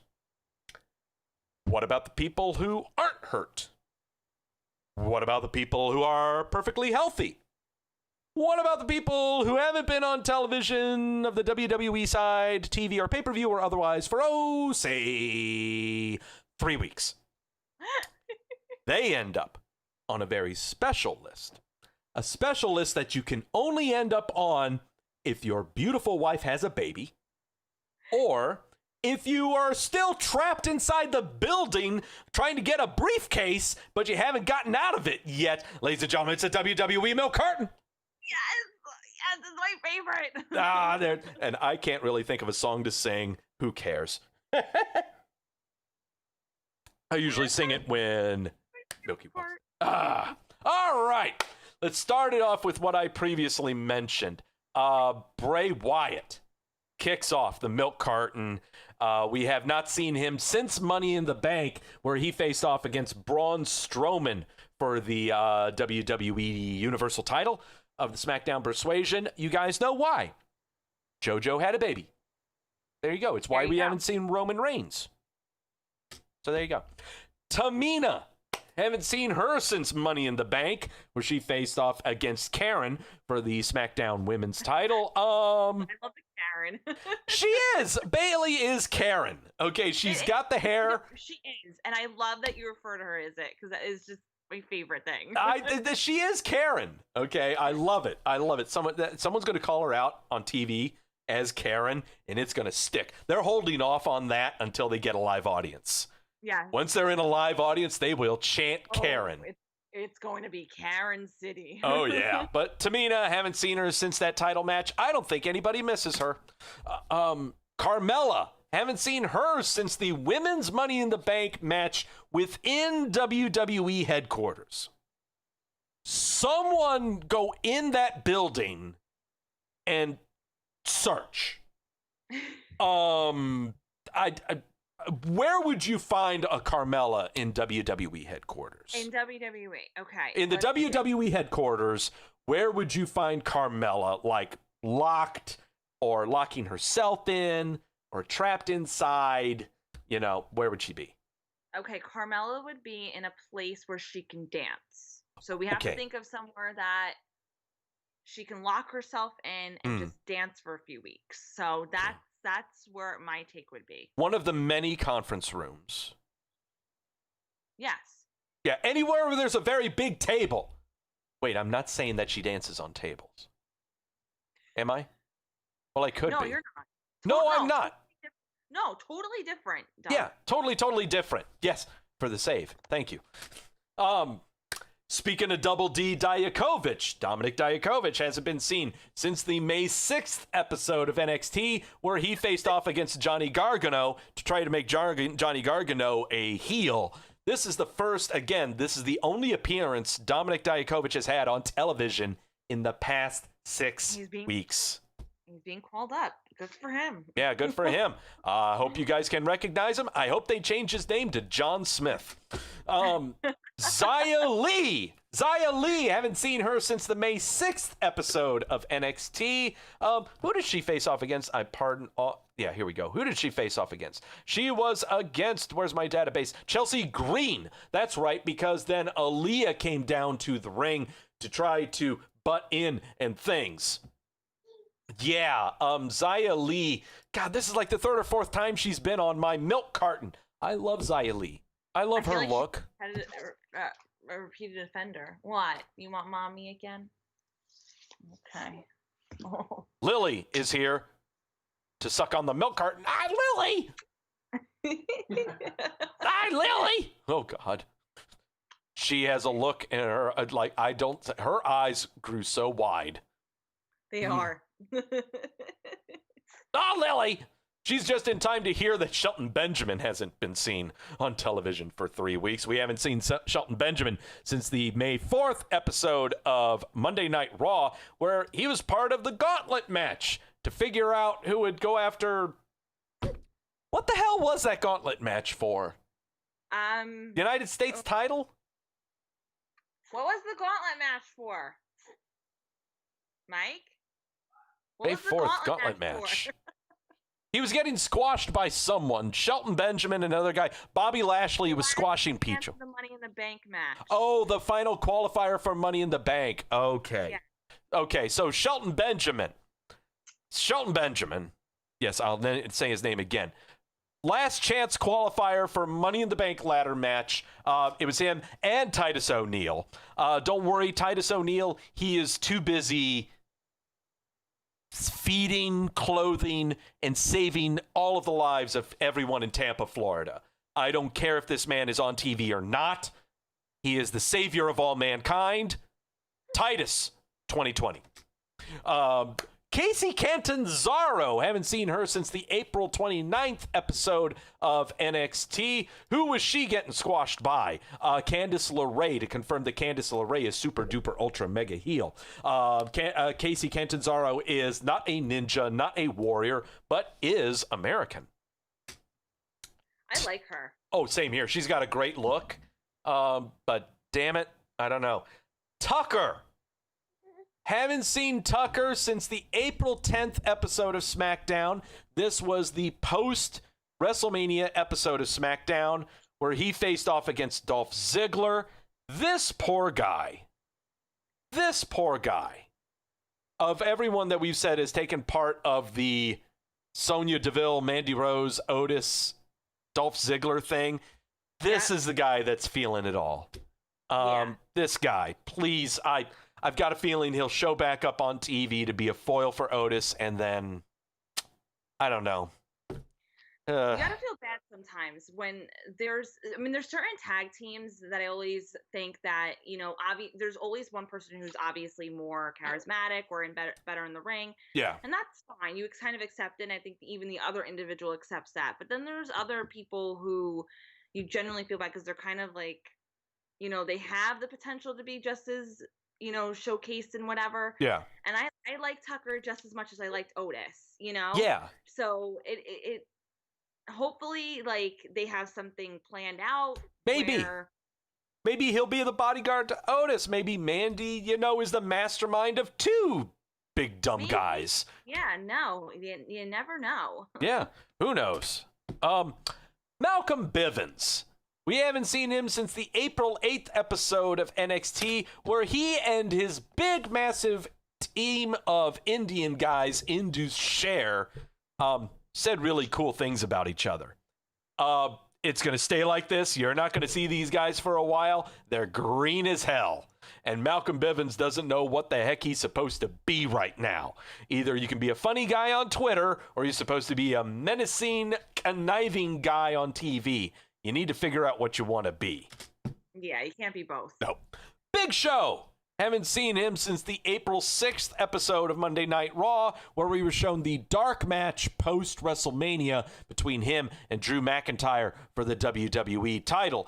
He's too busy promoting his sitcom on Netflix. He's too busy also trying to keep the weight off so he can possibly come in for another match of some kind. I don't know. I love the Big Show. I do too. Bork Laser. Haven't seen him since WrestleMania Night 2, where he lost the WWE title to Drew McIntyre. We are not seeing him until the crowds come back.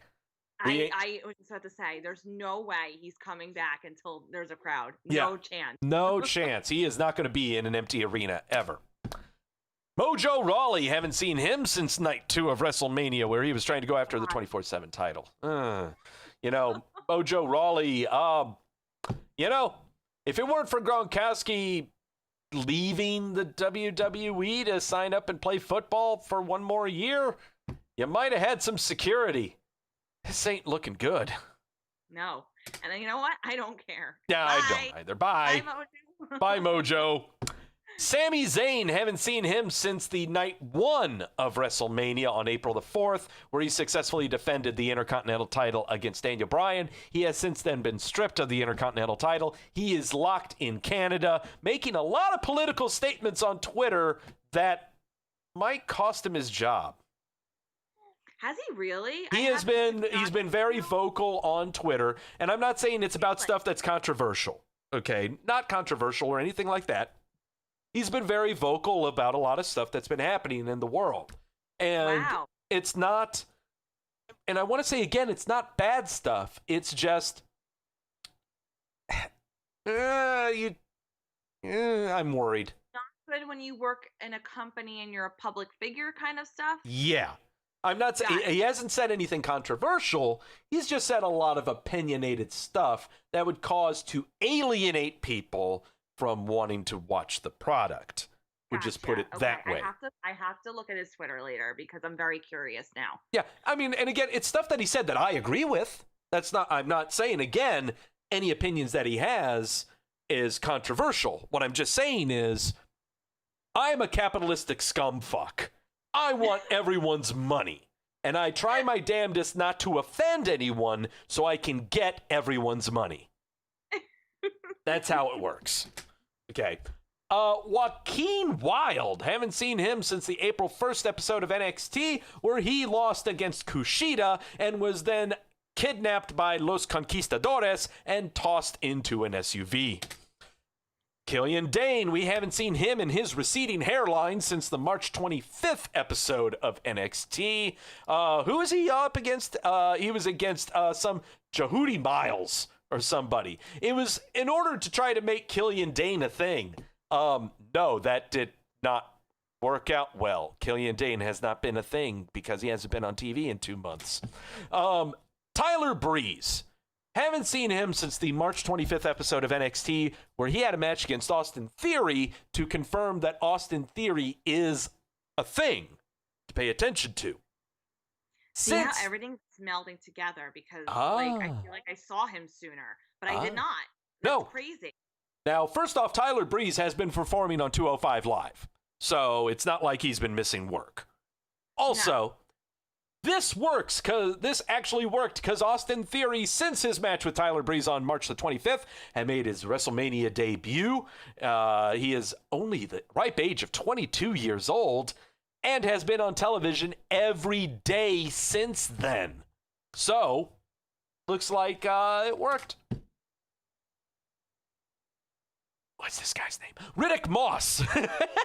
We haven't seen him since the March 23rd episode of Monday Night Raw, where he was jogging down the neighborhood that he lives in and was pinned by R-Truth and lost his 24/7 title. Apparently, this guy has been locked out of his home. We don't know where he is. Don't know what's going on. Riddick, put out an APB. He's got to be in that neighborhood somewhere. He's got to be freezing cold. Roman Reigns. Burden. Haven't seen him since the March... That was really good. Oh, thank you. Haven't seen him since the March 20th episode of SmackDown, where he signed the contract to face Goldberg for the Universal title. That match did not happen because, no, it's not because Roman Reigns used to have leukemia and he's afraid of getting spiky Nerf ball. It's because he has loving children in his family and he wants to be there for him and care about them. If Bray Wyatt can do it, why can't Roman Reigns do it? You gotta think about the children. Think about the children. They need our love. Grizzled young veterans. James Drake and whatever the hell Zach Gibson I almost said whoever the fuck that is. James Drake and Zach Gibson, grizzled young veterans. Haven't seen them since the March 11th episode of NXT, where they blindsided Pete Dunne and Matt Riddle, who were then the NXT Tag Team Champions. For the past month before March the 11th, we had been building up these guys that they are a thing to pay attention to. We haven't seen them for nearly 3 months. I'm no longer paying attention. Sorry. They are actually back in overseas and will be appearing at NXT UK, where they came from. Good job on that one. Raul Mendoza. Haven't seen him since the March 11th episode of NXT, where he lost in a match to Kushida and then was thrown into an SUV by Los Conquistadores, which again proves my theory that don't lose against Kushida, or else the Los Conquistadores are going to toss you into an SUV. No. I've learned my lesson. 2 points make a straight line. That's all I need. AOP, even though Razar is hurt, I'm counting them both. AOP, we haven't seen them since the March 9th episode of Monday Night Raw, where they took part in a Teddy Long special that happened for 5 weeks straight of 6-man tag or 8-man tag matches involving these jokers with Seth Rollins and Murphy and Kevin Owens and the Viking Raiders, Samoa Joe. Throw anyone else you want in there. That's who it was. God, I feel so... I miss them. I love AOP. I do too. But damn it. I don't know. I'm gonna have to. Yeah. I'm sorry. If they're gone, they're gone. It happens. Okay. You have to accept it. You can't just. I have to find a new love. What is my love right now? Who do I love right now? Walter. Walter. I hope Deanna. Oh, Walter. That's who I love. Walter is my only love. Robert Roode. Haven't seen him since Elimination Chamber on March the 8th, where he took part in the SmackDown Tag Team Title Elimination thingy. He was teamed up with Dolph Ziggler. He's locked in Canada. He's locked, and what a shame. Yeah. Oh, yeah. I don't know. Do you think he would have a ball with these empty arena shows? Oh, yeah, absolutely. He's the type of person that you actually wanted to be involved in all this. Oh, honestly. yeah. Oh, yeah. And he makes me sad. Yeah. I mean, he still has a job. He's not, I mean, he's still with them. He has a job, but it's like since he came back, it was since he came into the company, they never utilized him properly. And it just makes me so sad. Well, this won't make you sad. Marina Shafir hasn't been seen since the March 4th episode of NXT, where she shoved a stick through a steel cage to help her husband, Roderick Strong, beat up Velveteen Dream, and man, did he fail in that effort. Mansoor, haven't seen him since February 27th. This was Super Showdown, aired out of Jeddah, or Riyadh, or Bismarck, South Dakota, where he faced off against Dolph Ziggler. And it further confirms the theory, just like the Kushida Conquistadores theory, that Mansoor only performs in his home country of South Dakota. Bronson Reed. Haven't seen him since the February 26th episode of NXT, where he had a match against Killian Dane to try to recapture the big man match feel of Double D and Keith Lee from last year. That didn't turn out so well. Kona Reeves. Haven't seen him since the February 19th episode of NXT, where he took a powder after 25 seconds in the ring with Keith Lee. Mercedes Martinez. Haven't seen her since February 5th episode of NXT, where she faced off against the American Casey Catanzaro in an effort to make Mercedes Martinez a thing. She's not. That long? It's been nearly 4 months. Oh my god. She's not a thing. Oh my god. Vanessa Bourne. We haven't seen Vanessa Bourne since the January 15th episode of NXT, where she took part in the big battle royale thingy of the vagina persuasion to figure out who would be the number one contender for the NXT women's title to face off at NXT Portland. And that was Rhea Ripley at the time. And Bianca Belair won that battle royale. So, let's dip into 2019. Mustafa Ali, we haven't seen him since the December 27th episode of SmackDown, where he said inspirational shit. This is why we need the milk carton, because I always forget people. That's why we got it. It's to remind you who's there, and so that when you see releases, you're not shocked. Okay? Mustafa Ali, we think he's behind a wall of monitors saying that the truth is gonna come out. And he's sitting on there, he's typing a thing, and he says the truth will be heard, even though it looks like he watches TV like the rest of us. Bo Dallas. Bo Dallas. Haven't seen him since November 15th episode of SmackDown, where him, Drew Gulak, and Curtis Axel were in the ring making fun of Braun Strowman leading into Survivor Series. Wow. Yeah, he'll be gone soon. We know that's going to be coming. And finally, the stalwart of the milk carton. We are approaching now, I think, 3 months. We're getting close to 3 months before he will become the brand new, get it off. Before he will become the brand new Golden Gallon. We miss the colognes very much.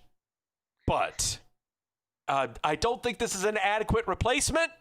But the stalwart of the milk carton, 3 months away, is Arturo Ruas. Who?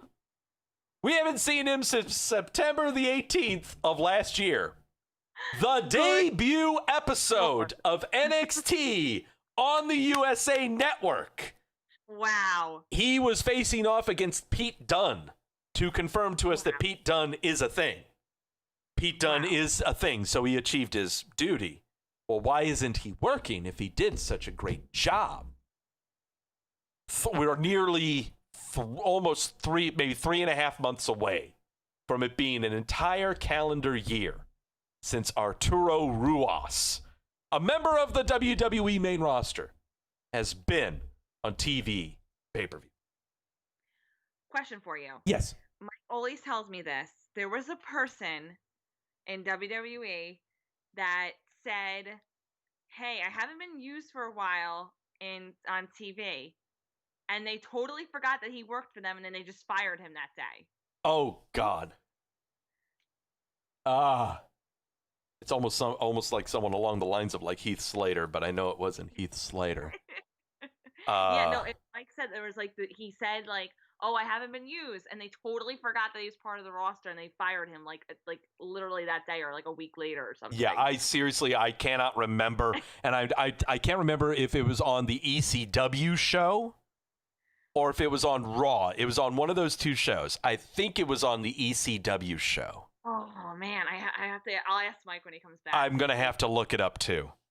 But yeah, I'm pretty sure that was during the AECW years, because that's the only place that I can imagine someone would just like fall into the cracks. I could see this guy though being that guy. Oh, he could absolutely be that guy. Absolutely be that guy. So there's the milk carton for this week, the final day of May. What is coming up? Who's going to be coming up onto the milk carton after this week? A fair amount. I'll just go ahead and put it that way. Let me see if I can do this. I'm trying to organize my database. Okay, names that are going to be showing up. There are some big names. Now, they're going to be showing up on TV, though, so they're going to miss it. Like Rey Mysterio.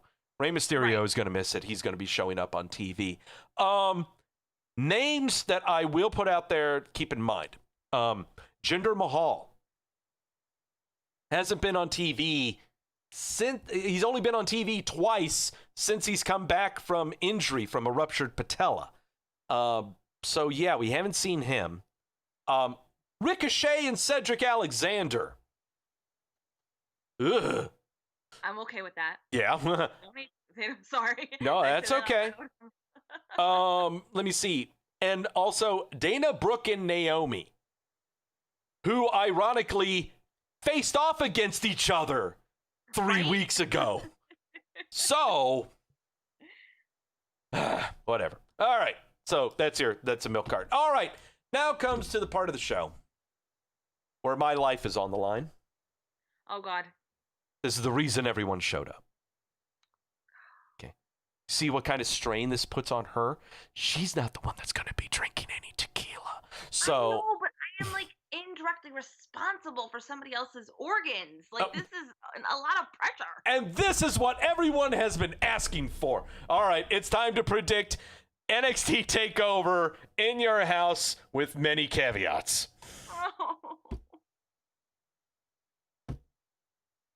Oh. Doug, you're killing me. You're killing me.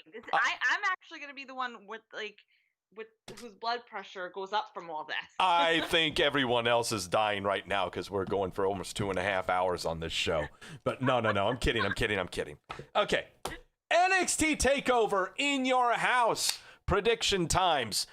I don't know if you're effervescent. Would you consider yourself effervescent? Or is it effervescent by proxy? Maybe by proxy. Okay, by proxy. Whatever the heck she is, Victoria Tedesco. Victoria Tedesco, co-host of the Post-Raw Recaps with Wrestleview on the YouTube channel, is going to be predicting the 5 matches for NXT TakeOver in your house. For those of you that are regular viewers, this is what we do. And when we do predictions, we will occasionally make locks because we are so confident in these picks. If one of those lock predictions is wrong, I take a shot of the Luna Azul Blanco tequila. That is when I get the prediction wrong. I sucked at making predictions last time. Money in the Bank's pay-per-view of 8 matches. In my fury, I locked all of them because I couldn't figure out how my technology works. I paid the price. I went 4-4. And so Sunday nights were very rough for me. So I thought, Victoria on her show said that she and I had to talk about predictions because she did this once before. But I think she did this a lot better than I did. So Victoria Tedesco will now be picking the 5 matches for NXT TakeOver in your house, and all of them will be locks. Pray. Can we not do this? Can I surrender? You know what? I think in the background, if there was ever a time that your husband Mike would want to reenact Karrion Kross's entrance, now is the time. Because I can just see Mike just laughing, with just Okay, so 5 matches. Here we go. Let's kick things off with the Fons Balor squaring off against Taffy Pole, Aleister Black, Damian Priest. That's what they call him in the chat room. Finn Balor versus Damian Priest. This has been kind of a 3-week build. This started off with Fons Balor getting attacked in a training room, I guess, even though he wasn't found being attacked. Then he came out saying that he would reveal the attacker, but the attacker came out and revealed himself. This is kind of just a filler. But what are we doing here? Victoria Tedesco, what say you? I'm saying Finn. Finn? I'm saying Finn. I am. Right. The Fonz is winning. The Fonz is winning. Just outright. I mean, that's what matters is who wins the match. Okay. Final answer. All right. Because, you got to count disqualifications into this. Okay. Because if someone wins by DQ. So you think. Fonz. Okay. The Fonz. Fonz is going to win. Okay. I got no problem with that. I see the Fonz winning. I see, Taffy Pole, Aleister Black doing some chicanery, and it's just maybe carrying on. But yeah, I see. I have hope for this one. I can say I'm not nearly as nervous making a decision. Okay, good. Okay, good. All right, so we got the Fonz. All right, match number 2.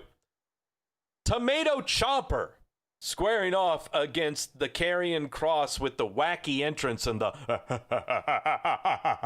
and Scarlett in tow, who looks incredibly in that picture, but never looked like that at all in person. So Tomato Chomper versus so Tomato Chomper versus Karrion Kross. What say you, Victoria? I'm going to say Cross, and I'll tell you why. Okay. I just feel like there's so much that they're putting into him that, between like the entrance and everything else and like having these squash matches, I feel like you're supposed to think he's important. Mm-hmm. So the value of the importance on him, and I don't think they're going to humble him. I think they're actually going to make it even more so a thing where he wins, because just to establish him a little bit more. Do you see this clean? I mean, it's already locked. You got him winning. Okay, now we're just okay. No, I don't see it being clean. So you can kind of see Chomper slugging him with a chair. Something to that. You see Cross maybe hugging the ropes. Yep. There's got to be some sort of like interference. Being used. Definitely. I don't see it being clean. No, I totally get that. No, I totally go with that, because I cannot see Tomato Chomper winning after all the big to-do that they've been making with Cross. This has been a 10-week odyssey for Cross for this match. Okay, through the build-ups, for the vignettes, the montages, and everything. This is 2.5 months to build up to this. So, exactly. So if he doesn't win, like that, oh God. Okay. Ugh. That's going to be a tough shot to take. Yes. Keith Lee defending the NXT North American title against Johnny Gargano. This is, I'm going to admit, this is a tough one. This is a very tough one. This is a tough one. We know there's going to be action on the outside. We know Mia Yim is going to be in Keith Lee's corner. We know Candice LeRae is going to be in Johnny Gargano's corner. We know that other people have been involved in this thing, like a Tegan Knox. We also know that some people may not like Keith Lee that might show up. This is a schmoz and a half that can happen. Okay. Yeah. I have a theory. Okay. Keith Lee, and I'll tell you why again. Okay. Because from what I've heard in like reports, right?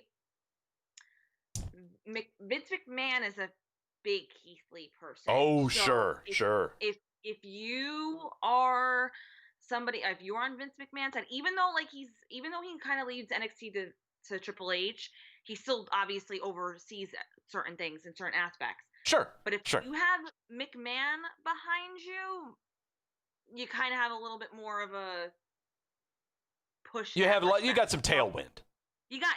So I would say Keith Lee. Okay. But I don't feel as confident as my other two picks. So this, I can totally see Gargano as well, but I'm just gonna go with Keith Lee. I gotta go with Keith Lee on this one. Only there's gonna be so much stuff happening on the outside. Okay. Yeah. So much stuff is gonna be happening that a DQ is going to happen of some kind. But the weird thing is that NXT matches never end in DQs. They always go clean. Every NXT match in its pay-per-view history has gone clean. They've never done DQs, never done any of that stuff. Never had double countouts. That's what it's been. So we're gonna have to break that mold, though. I feel like it's time to break that mold.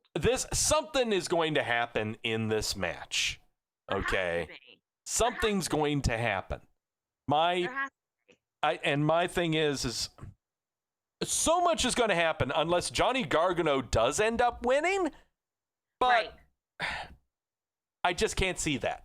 It's way too early. It's way too early.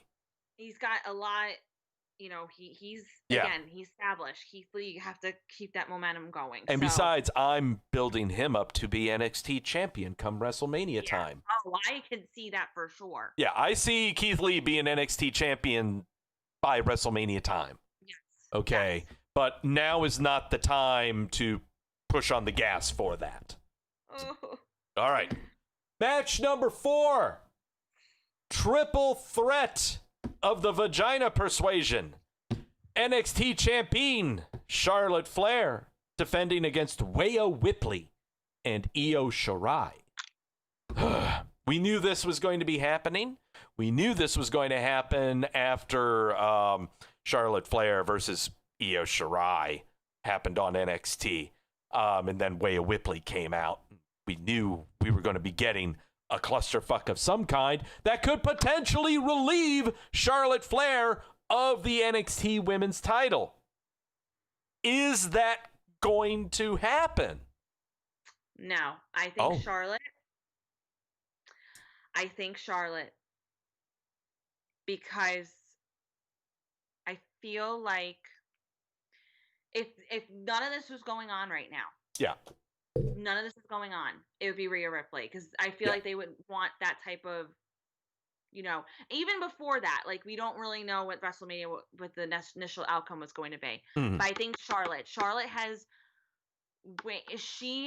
is so, at one point I've said that she's better than, like, the men and the women. Like, she just has, like, this insane amount of, I don't know. I can't even describe her. She's just spectacular to me. Yeah. So I feel like to carry the division, to have the title be where it is, they need to have Charlotte there. So it has to be Charlotte.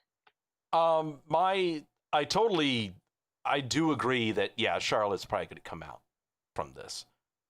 My only thing is, I don't know what the future of the women's division in total throughout the entire WWE is right now.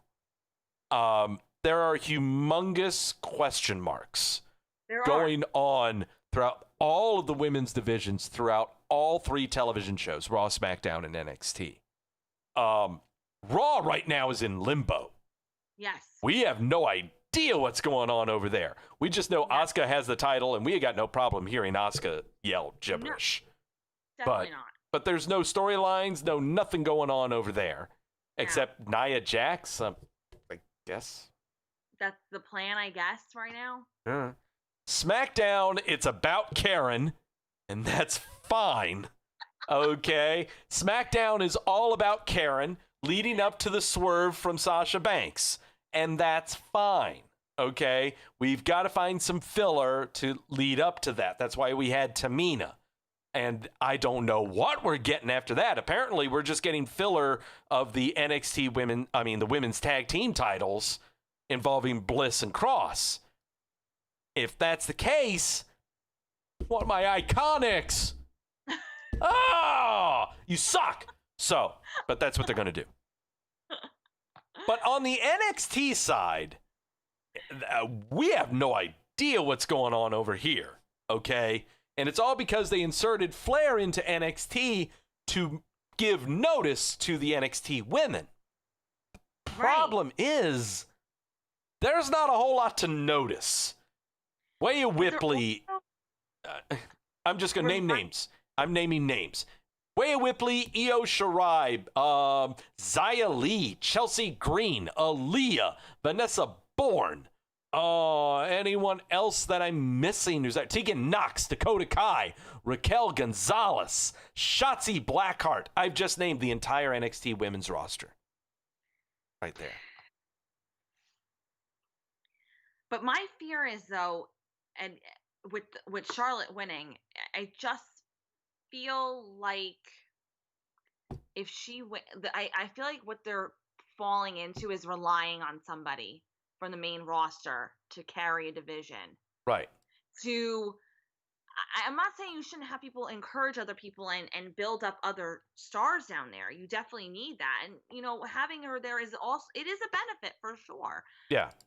But at the same time, though, it's like, we really don't know how long we're going to be in this for. So, you shouldn't rely on Charlotte being there. You really have to kind of be like, you could still have her involved, but you don't have to have her be champion. Right. I just feel like that's what they're doing right now. They know that she's charismatic and she's making the belt look good. So here we are. Yeah. We're stuck between a rock and a hard place. Yeah. Is what it is. Exactly. And the only way that this can change is, first off, you got to protect Flair, so she's going to lose it in a clusterfuck whenever that happens. Yeah, exactly. Whenever that happens, and you do that reliant upon you have adequate talent enough to be able to do that. I really have a feeling it's going to come to a point where they don't care. Yeah. It's going to come to a point they don't care, and someone is just going to get it without a story to back them up. And you're just going to be left with, I'm throwing name out there. Here's Tegan Nox, your new NXT Women's Champion. I mean, ideally, it should be, Rhea Ripley, because she was the one initially, WrestleMania and everything else. And yeah, you can argue that she had lost her opportunity, but at the same time, though, she was that next person. So obviously, if all were to kind of go into place, it should be her. It should be. Doesn't work that way in WWE, though. So yeah, I'm for one again. I agree. Yeah, Flair's going to win it, but for the love of God, it's looking pretty bad over there in NXT on the women's side. Finally, cinematic match between Adam Cole defending the NXT title against Velveteen Dream. This is a cinematic match where William Regal will determine the place and the time for the defense of this title. I'm sure this will be revealed on Wednesday's episode of NXT this week. I would have to assume. May I suggest what I would have this cinematic match be? First, where would I have it? How would I have this? Tomato Ciampa and Johnny Gargano had it in a random warehouse of some kind, and they fought on top of a bus and on bleachers, and it was like an empty arena. It looked, This is Velveteen Dream, goddammit. You know where we're going to have this? I want this in a club like you would find in the movie Scarface. I want this in a downtown Miami nightclub with the smoke rising to the top of the roof. Black lights and purple everywhere. There are women scantily clad dancing, and men as well to make it even worse. And it just, that happening everywhere. Poles everywhere. Men twirling on poles. Women twirling on poles. 10 minutes into the match, it becomes a foam party. It's nothing but bubbles and suds everywhere. You don't know what the hell's happening. You just see bubbles flying everywhere. People are oblivious to the fight that's happening around them. Jello shots are being consumed like they're nothing. I want this to look like spring break is what I want this to look like. Okay? This is what I want. All right? You want Miami Beach, spring break. I want Miami Beach, spring break, like... You want, like, day drinking at 12, goes into the night, like, all that. You have not had a successful spring break unless you've had at least 2 STDs. That's the kind of spring break I'm looking for here. Okay? The situation that you are in is more uncomfortable than anything else that's been happening in our country for the past month and a half. So, okay, that's what I want. I want 1980s Miami Vice. You want Miami Vice. Like Miami Vice Club. Like, there's that underworld boss of Vince McMahon sitting in a booth, and he's watching all of this unfold. You want the white coat, right? You want the white suit with the plain shirt. I want pastel ties. I want it all. Okay? This needs to scream Grand Theft Auto Vice City. Okay? Oh, that's what this needs to scream. Okay?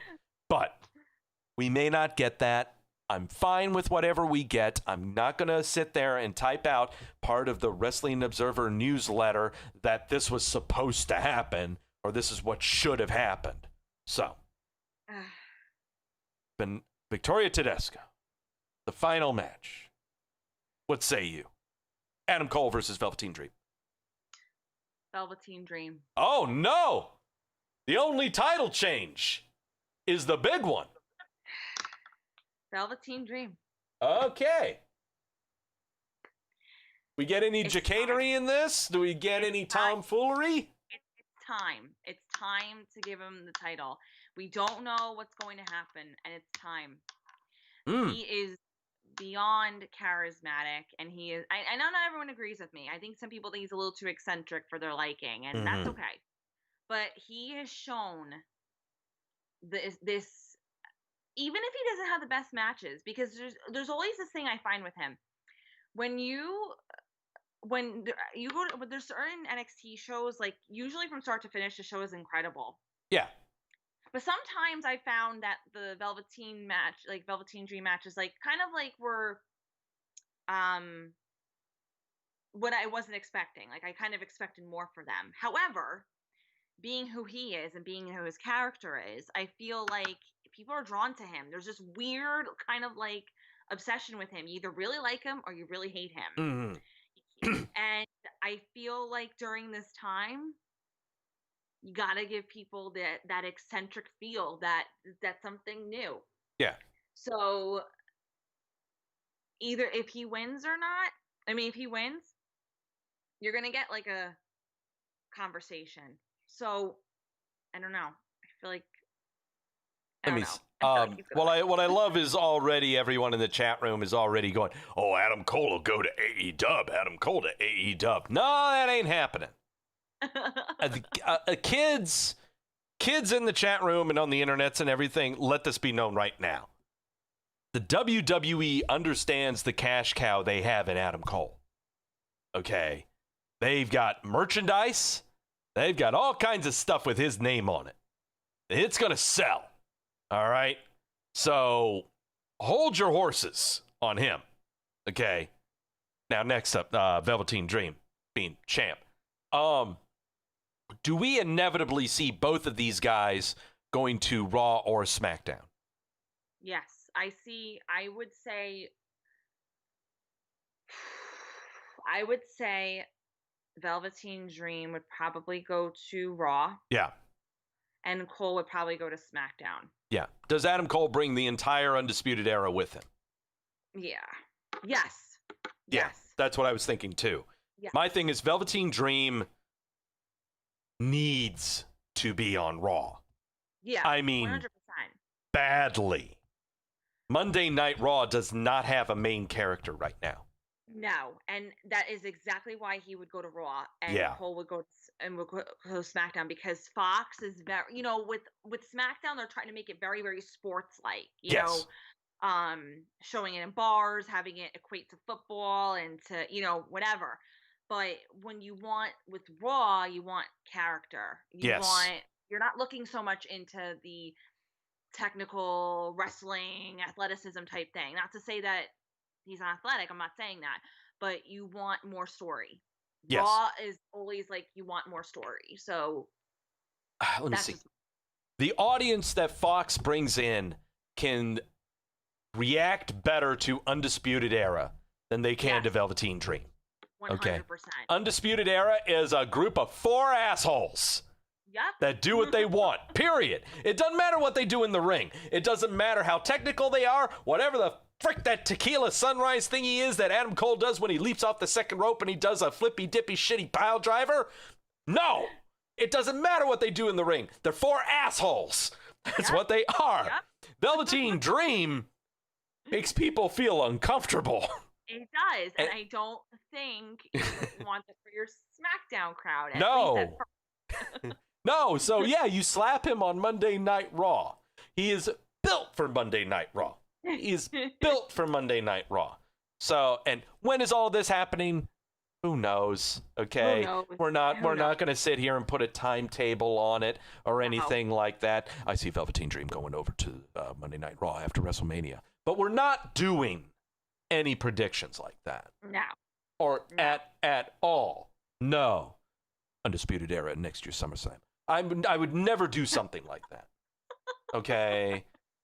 Because I don't have the sources or the confidence for any of that. Okay? No. None at all.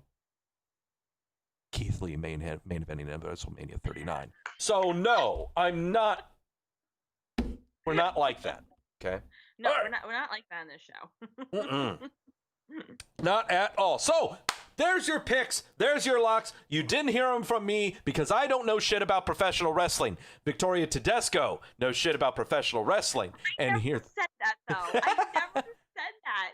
I love how you go. Oh, on your show you said I was like, yes, I did say we need to talk, but I never said that you didn't know anything, and I never claimed that I knew more than you. Let's just make that clear. The ginormous galaxy brain of Victoria Tedesco says that the following is going to be happening this Saturday. Is it Saturday? No, it's Sunday. Wait a minute. Is it Saturday? Is it Saturday or Sunday? It's Sunday. Sunday. It's next Sunday. It's Sunday, because Mike had church today, so yeah. Ginormous brain Victoria Tedesco says that Fons Balor is going to defeat Damian Priest. Karrion Kross is going to defeat Tomato Chomper with that. Yes, stop looking, Doug. Keith Lee will retain title against Johnny Gargano.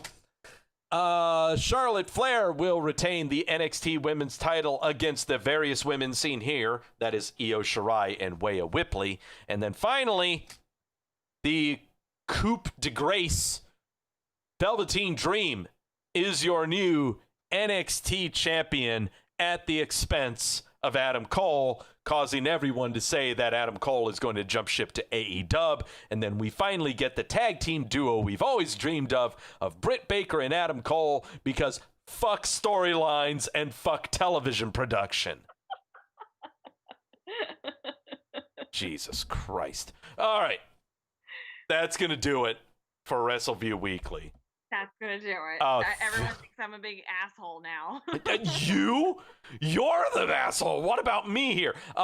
Victoria, thank you so much for stopping by. It's been a blast. This was so much fun. This really was. I always love coming on the show. It's been awesome. Thank you so much for relieving me of my pressure and my responsibility. When this becomes a humongous failure, I know who to yell at. Thank you so much.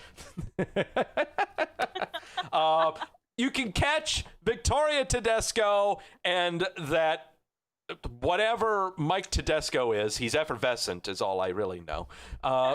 You'll catch her and Mike Tedesco on Wrestleview's Raw post Raw recap. The beer's not hitting. The post Raw recap every Monday night. Are you guys doing a post Raw recap tomorrow night? Mike, are we doing a Raw show? Yeah, I think so. Okay. Breaking news, there's going to be a post-Raw recap tomorrow night. So, you heard that from there. Thank you all so much in the chat room for stopping by. I know it's been an incredibly stressful, strenuous, anxious past 3 days for everyone out there. All I can tell you is take social media in chunks. Don't stay on it too long. It can drive you a little insane. Okay? But be nice to each other. If there's stay-at-home orders going on, don't be stupid. Okay? But just be smart. Don't be stupid to each other. Be an incredible human being. At least don't be me. No. No, I don't mean that. Next week here, Sunday, 1 o'clock, not 5 o'clock, 1 o'clock, we will have a pre-show of the pre-show for the NXT Takeover in your house thingy. We are not going to have a Wrestleview Live following it, because would you like to watch it with me? I'm sure you would. So jump on the YouTubes. because I'm going to watch it. And you can watch it with me. Well, I mean, there's not going to be any copyright. I can't have the show on the YouTubes. It's just the audio is going to be on it. And we're going to be reacting to the audio because the Gestapo is after us. And we can't have that. So, watch along for NXT in your house. Takeover is inserted somewhere in there. If I lose the matches, I am not doing the shots until the week after when we make the Backlash predictions. It's gonna suck. This is not my fault. It's my fault. It's her fault. It's Victoria's fault. Thank you all so much for stopping by. Be great to each other. And as always, know when you're being sold to.